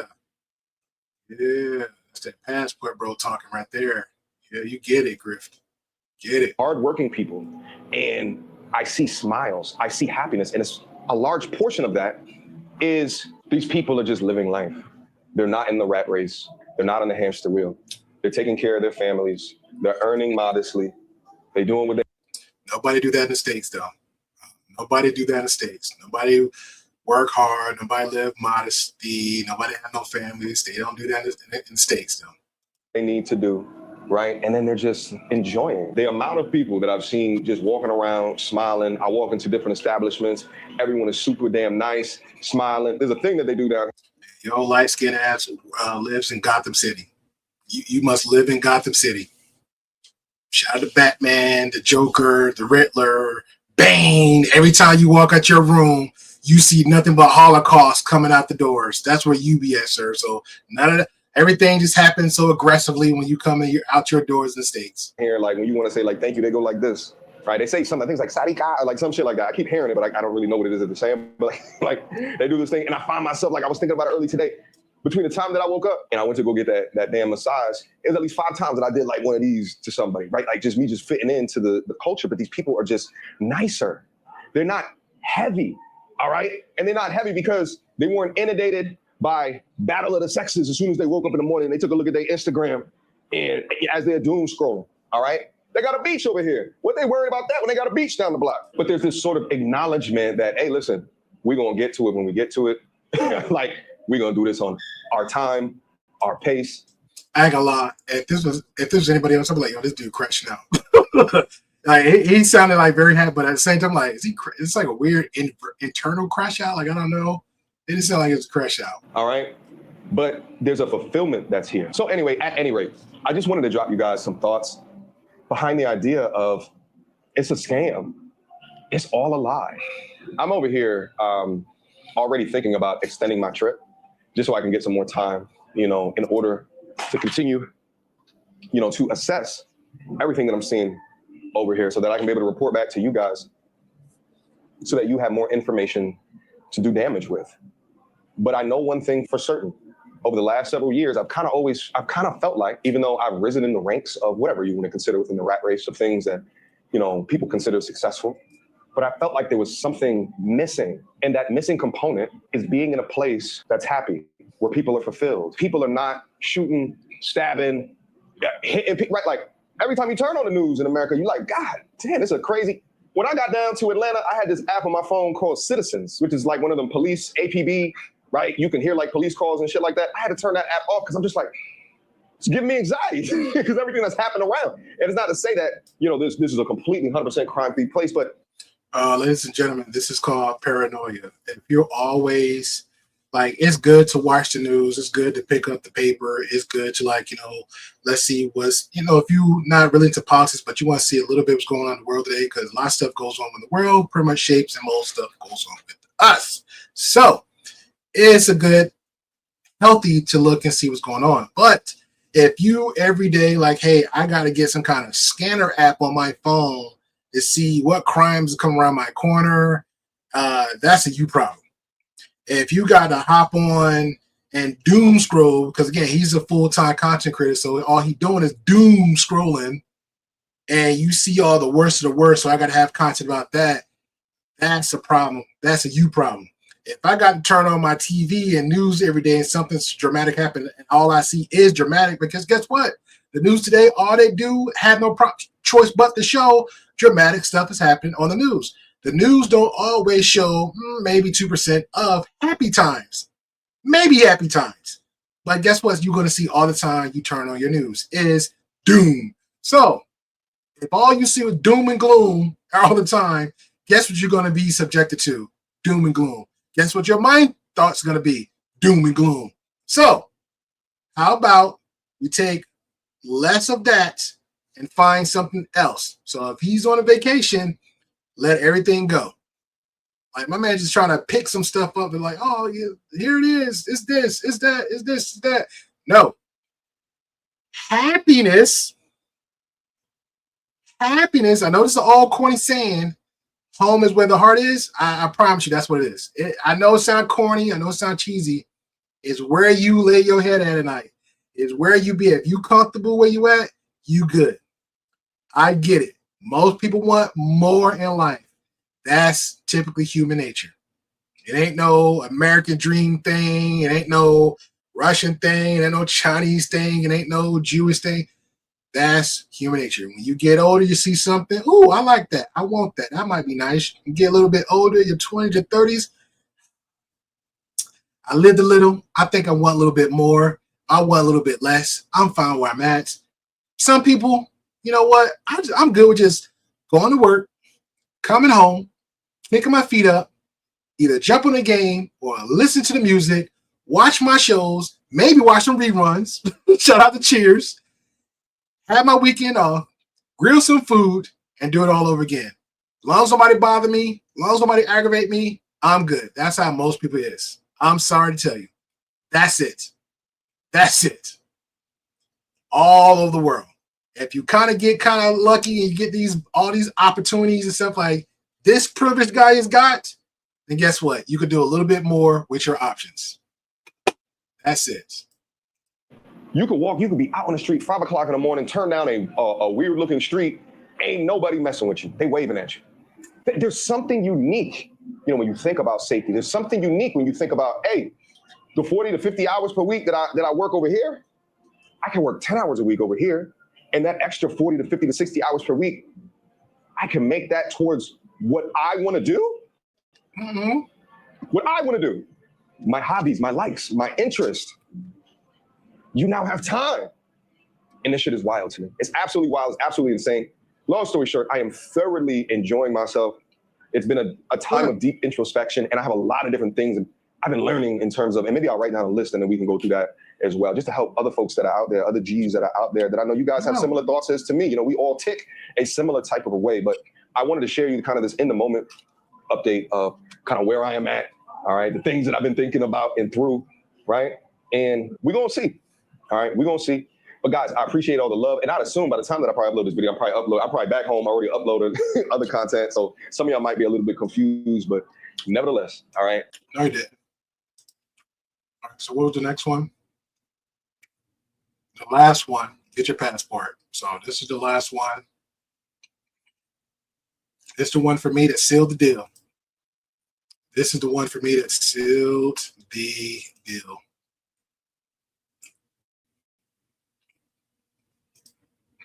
I got to be able to try to share it. Okay. And I just came across another string or set of epiphanies, and it's not really a fully formed thought as of yet. So I'm gonna try to work it out as we talk to each other right now. Okay. Let me start off by saying this. I now, at a fundamental level, understand the passport bros. Okay? Let me repeat that. I, at a granular, fundamental level, understand a passport bro. Now, when I say the terminology bro, because of the branding of passport bro, it's kind of the same thing of the branding of red pill. People have taken words of things and attributed their own life to it, and their own kind of experience to it, in their own. We lost him, ladies and gentlemen. We lost him. We lost him. This is where we lost him, right here. Right. As immoral as what they do, or as wrong as what they are, they can utilize these terminology. They can utilize these different terminologies in order to communicate a brand identity that, as a listener, you might gravitate to, but they really don't understand it or really give a F about it, maybe are grifting in that direction. Nevertheless, I understand on a fundamental level the story of a passport bro. Now, some people hear that word and they think S-tourist, and that's not what I'm talking about at all whatsoever. Okay, what's behind that? Because that's the sensational part. That's the part that they'll try to shame you in. Oh, use a passport bro, like ew, like you did. Oh, that's what you do. Oh, disgusting. All they do is it. I'm not even going to go there. And I'm even going to talk about that. I'm talking about the difference of life when you go somewhere else. The difference of life when you go outside, but it's normal. And I always talk about this on the channel in a sense of growth within yourself. You can. All right, be fair with it. So, passport bro is a slang term used online for a woman for a man who travels to other countries, like MTR is doing, often for dating, relationships, or marriage. I don't know if he's doing dating, relationships, or marriage, because according to MTR, he wants an MDA on first date because the passport bro believes he'll have better relationship options abroad than in his home country. The term became more popular through social media, podcasts, YouTube discussion. People use it in different ways. Supporters say passport bros travel internally to meet women with a different culture values. Now, we'll see if that happens or changes with MTR's behavior, but we don't know. They prefer traditional relationship roles. So again, we'll see in MTR's behavior. Also, enjoy learning about other cultures and living abroad. This is what MTR is touching bases on right now. Feel they have more dating success overseas. So again, that's another one we'll see. So 3 out of the 4 talk about getting women, dating women, their type of relationships, whatever that is. Only one of them, MTR is touching on, is talking about culture and living abroad. That's it.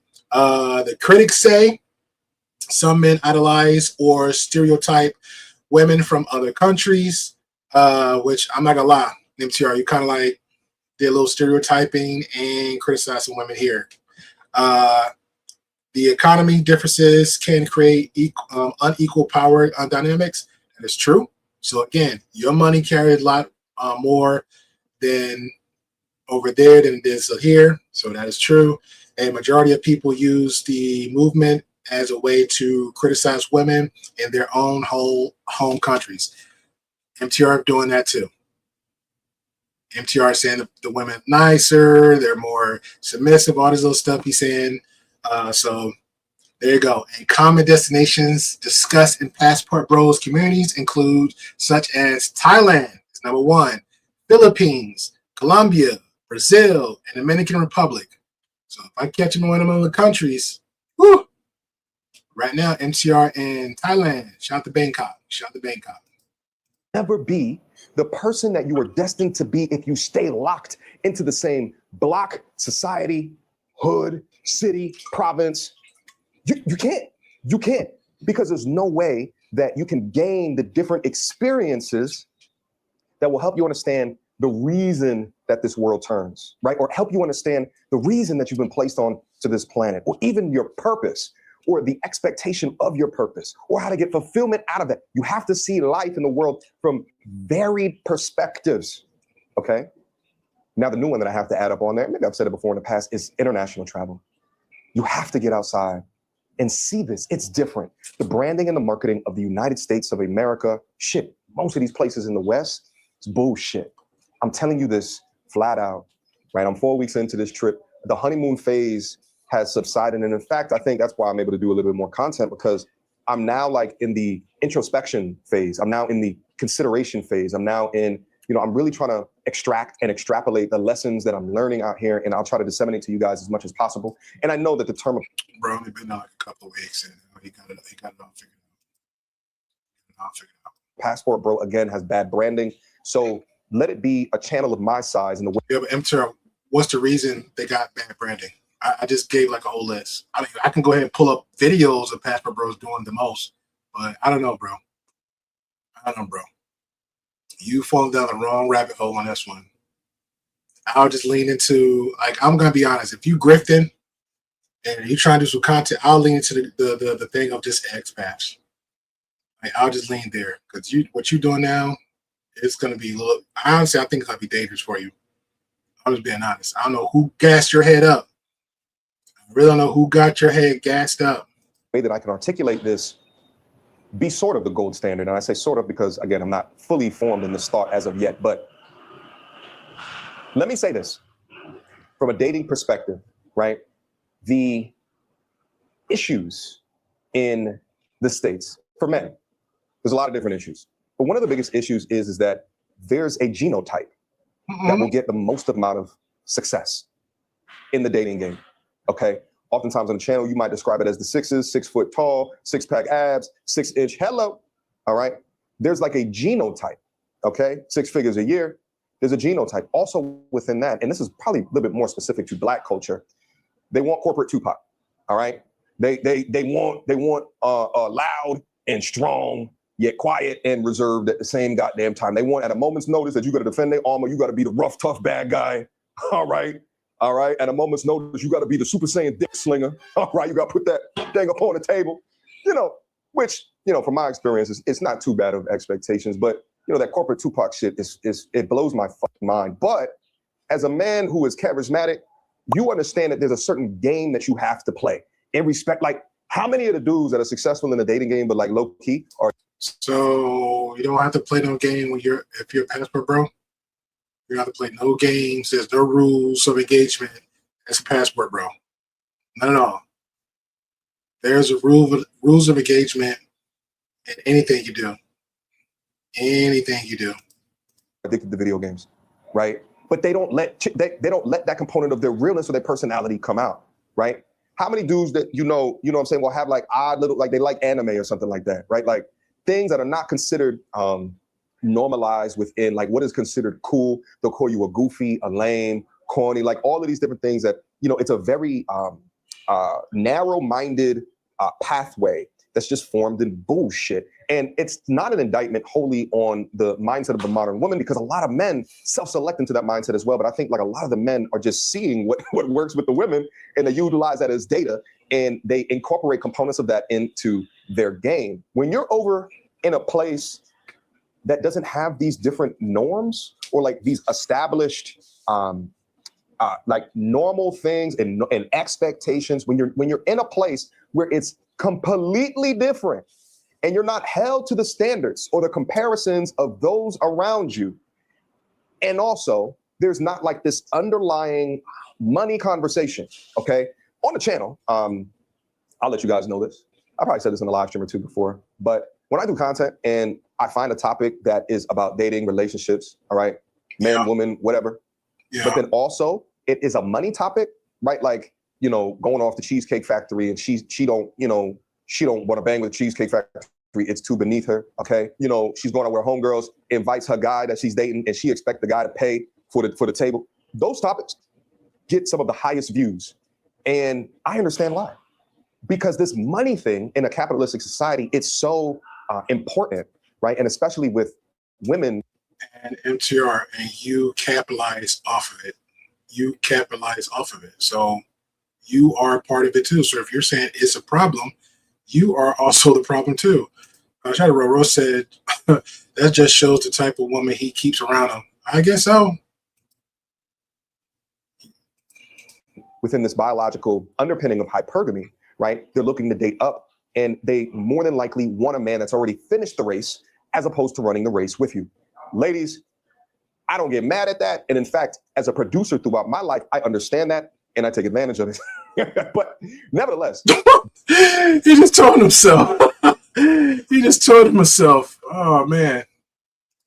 Being in a place where that just goes away. It's not even a consideration. It's not even a thing, right? It's freeing. It's freeing. Oh, somebody else is in the house with them. Hold up. I understand that and I take advantage of it.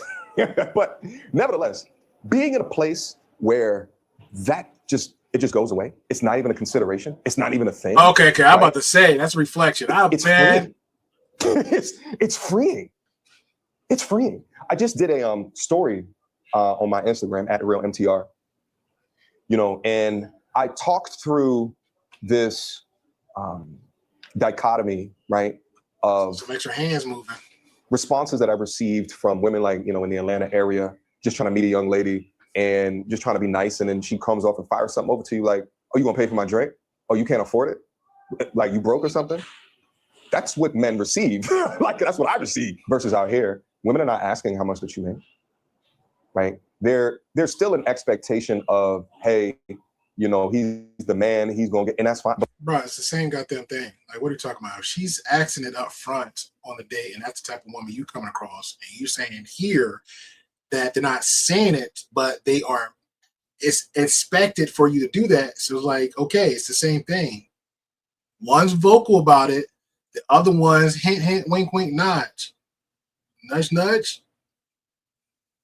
But when you're doing it in a place where it's literally 80 to 90% less money than what you're used to, I gave an example within that story, and I said, you know, if I get chicken fried rice in Atlanta, it's $22, $23. If I go get chicken fried rice with tax, if I go get chicken fried rice over here, it's like $2, $3 on the expense of that. Like what? The conversation is fundamentally different. It's fundamentally different. Now it's, well, shit, I don't need to cook no more because I can just go get takeout for $2 every time that I go get a meal. Shit, I ain't gonna go grocery shopping no more. What about this cleaning? No, you still gotta go grocery shopping, bro. It still adds up. Like what? Like same thing like that. That old habit, like with your debit card. You swipe, swipe, swipe. You think to yourself, well, it's easier than going into my wallet grabbing the cash. But me swiping my card, it might be $1 here, $2 here. Like the vending machine at work, like $2 here, $2. That stuff adds up. By the time you keep swiping it, your card without actually putting like a limitation on it, you're not gonna have the money. So for him to sit there and say like, well, hey, $2 for a dinner, so that means 2, 4, 6. So breakfast, lunch, and dinner, that's 2, 4, 6. Okay, you keep doing that. So in between the 6, I got breakfast, I got lunch, I got dinner. So that means I could spoil myself rotten for another massage. I could do this. I could treat little Ling Ling over there, or whoever at the Bangkok City, you know, lady boys, shout out to them. You doing your thing, and then next thing you know, you ain't got no money. You went over budget. So have a budget, have a limit. You don't always have to go out and shop and eat some street food or some restaurant food or whatever. Order some actual groceries that you can cook right then and there and can make it last. Like I'm sure he got a little health plan, a meal prep that he's done before in the States. Thing. Shit, I don't even need to fucking clean no more because I can get them made in here for $10 a pop. What? Like, and the thing is that because this is, it's not a third world country, it's more like a developing country. So there's some infrastructure things here that, are lacking. But to me, it doesn't supersede the bullshit that I see in the States, right? The dealing with this anger that exists with. Hey, that one with the 5 stars on it. The one with like, was a million people he's got? Like, yeah, he's on that one. In the States. And a lot of the anger, again, is attributed to money. It's attributed towards money. And it makes sense because what your purpose is, or at least whatever you do in order to make money, is going to take up a lot of your day, 8 to 10 hours a day, maybe even longer if you have a long commute. It takes up a significant component of your day, and you're focused in this thing that you have to do to run on this hamster wheel to money. You're judged by how much money that you make. Okay, you are your worth or your value is determined by your assets or your bank account, and it's like an odd thing. But I just think that it's the product of a capitalistic society, one of which keeping up with the Joneses or even greed is kind of normalized. It's kind of baked within it. But when you get to a place where there's been poor people here that have been generous to me. Let me repeat that. Poor people, right? Their rent's $200, $300 per month. They're trying to figure out how to make ends meet, but they're still generous.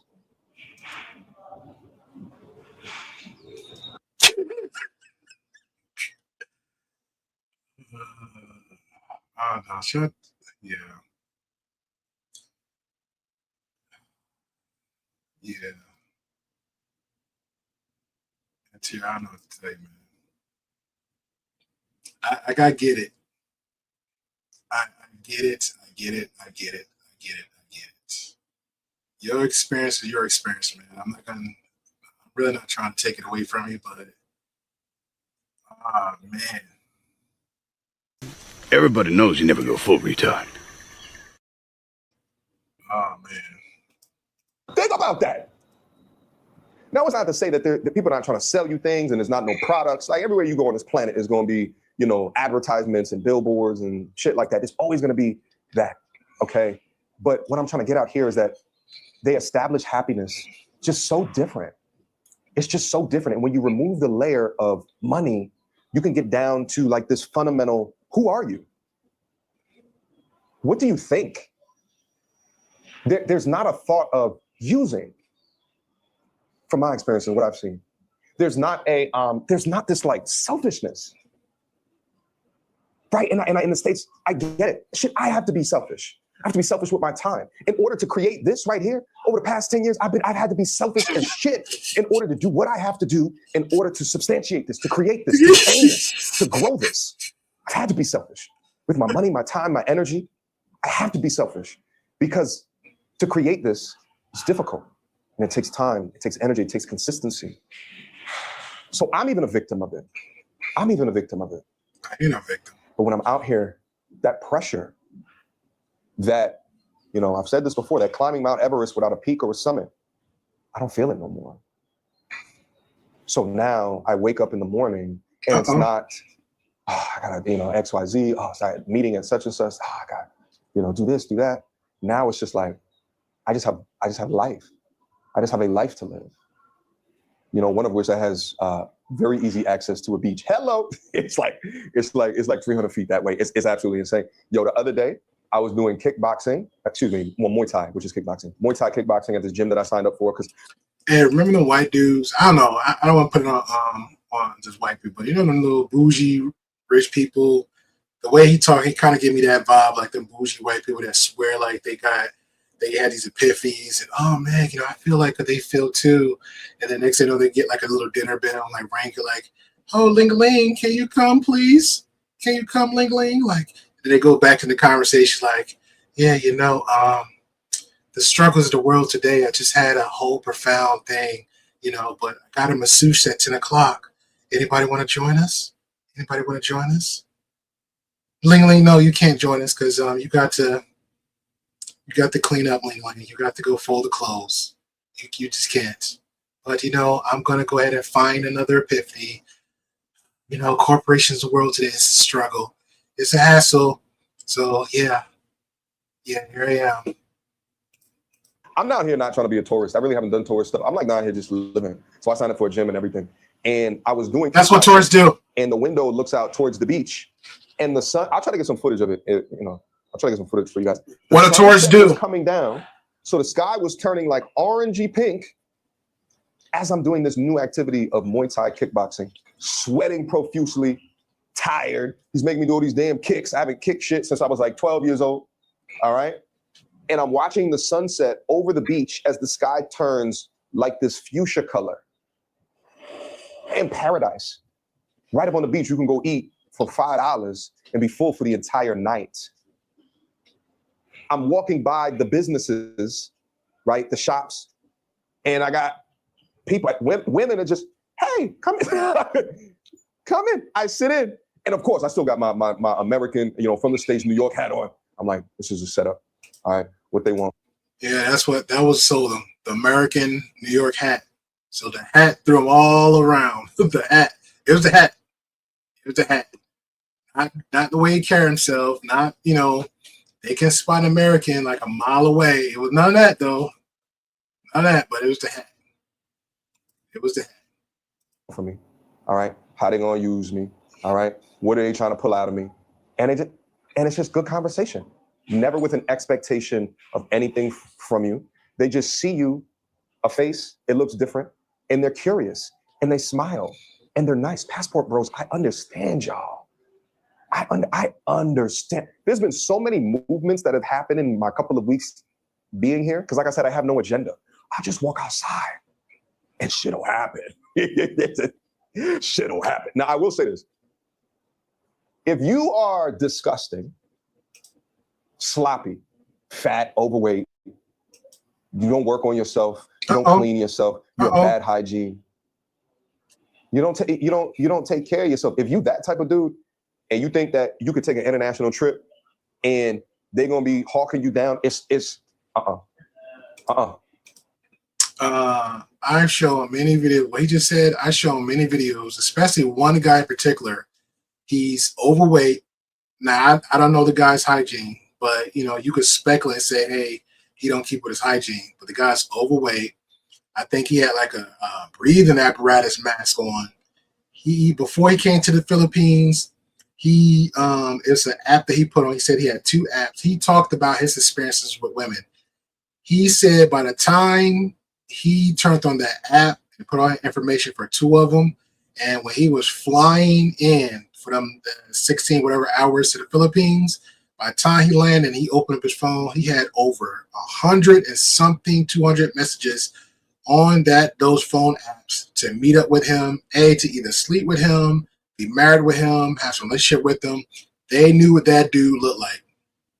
He was upfront about everything. He wanted a particular type of girl, certain type of age, XYZ. He told it all.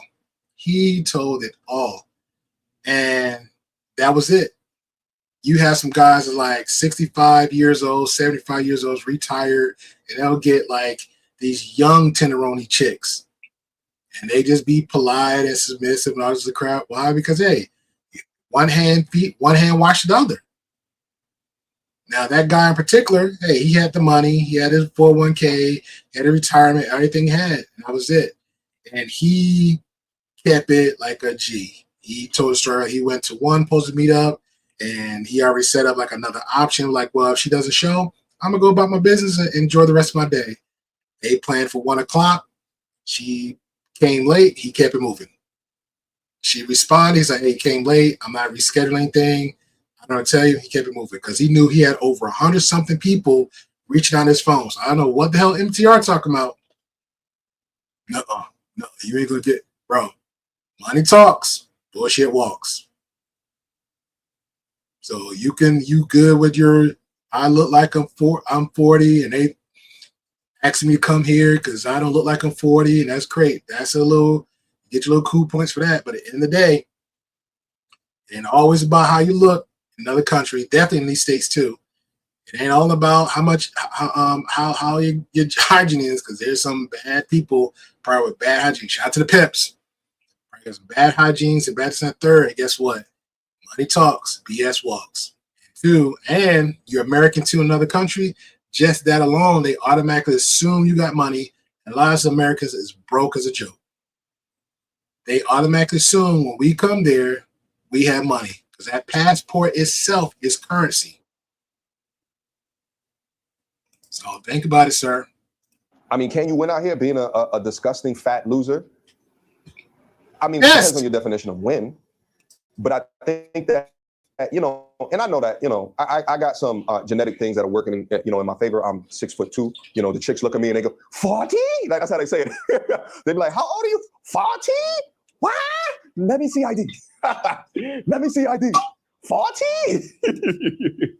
Like, I know I got some genetic things, you know what I'm saying? I still work out, all right? So your boy got, is the cousin of a Greek guy, all right? Still at 40 years old, all right? Broad shoulders, you understand what I'm saying? My mama at least thinks that I'm handsome, all right? So I'm walking on these streets, you know what I'm saying? It's like I'm a fruit roll-up, you heard? I'm a fruit snack, all right?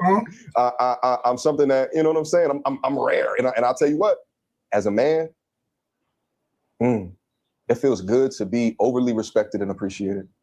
I always say this on the channel, go where you are appreciated. Go where you are loved. Don't fight to be loved. So 6 years doing YouTube, when he left his country, he was never appreciated? He was never appreciated? Don't fight for an expectation and be hit with liability. Or limited result. I'm telling you, like, this trip has changed my life. Now, and I will say, when I'm coming on this trip, there's a bunch of things that I'm healing from. Actually, my theme at this portion of my trip is forgiveness. And it came to me. I need to forgive. I need to forgive God for taking away my father. I need to forgive. I need to forgive prior relationships. All right, I'm done. Because now he's selling. He's doing too much of the selling. I'm done. I'm so done. All right, ladies and gents. This was a good one. All I saw from MTR was spare change, spare change, spare change, spare change. That's all I heard. So, I don't know. Is there a moral to the story? Is there a moral to the story? I don't know. I think MTR is going to be grifting as long as he's grifting. Whatever he's selling to his MTR army, he's selling it to him. Okay, fine. But I think just have it scripted. I'm going to be honest. Have it scripted.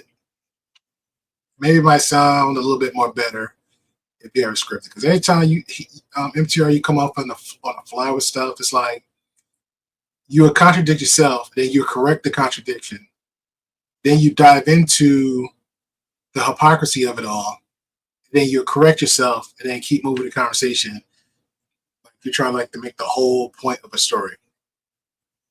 So if you went to vacation for what? To de-stress, reprocess, father passed away, okay, end of story, I got it. You come back with a new, brand new version of yourself, okay, I got it. You was overworked with doing YouTube's content, so you didn't have the time to actually grieve and process your father's passing during that time. Definitely got it. But you spitting at the same time while you're doing that, you're trying to spit this whole narrative of like, oh yeah, the passport bros, I understand that, this, that, third. Goofy, you dumb. You dumb. Why are we doing that? Why are we doing it? It's like you can't think of nothing else other than hit the narrative of passport bros. When that's like the worst thing you can do. The worst. Unless you grifting to get them little no-brain zombies over there, the ones who don't think for themselves. So I don't know, man. I don't know. Do you want somebody in your life? Is that like what are we searching for? Do you want somebody in your life? Because you're saying, hey, I'm 40, I'm single, all these women, that's great. You could still have it. You can still be that guy and have, the woman. You can still have, some women can still like, oh, I think he's attractive. You can still have that I got it type vibe. You can still have your woman. It's a thing, it happens. As long as you don't bite that bait and then you mess up the right woman you got. So I don't know, ladies and gentlemen. All right. Catch you next time again. Catch you again.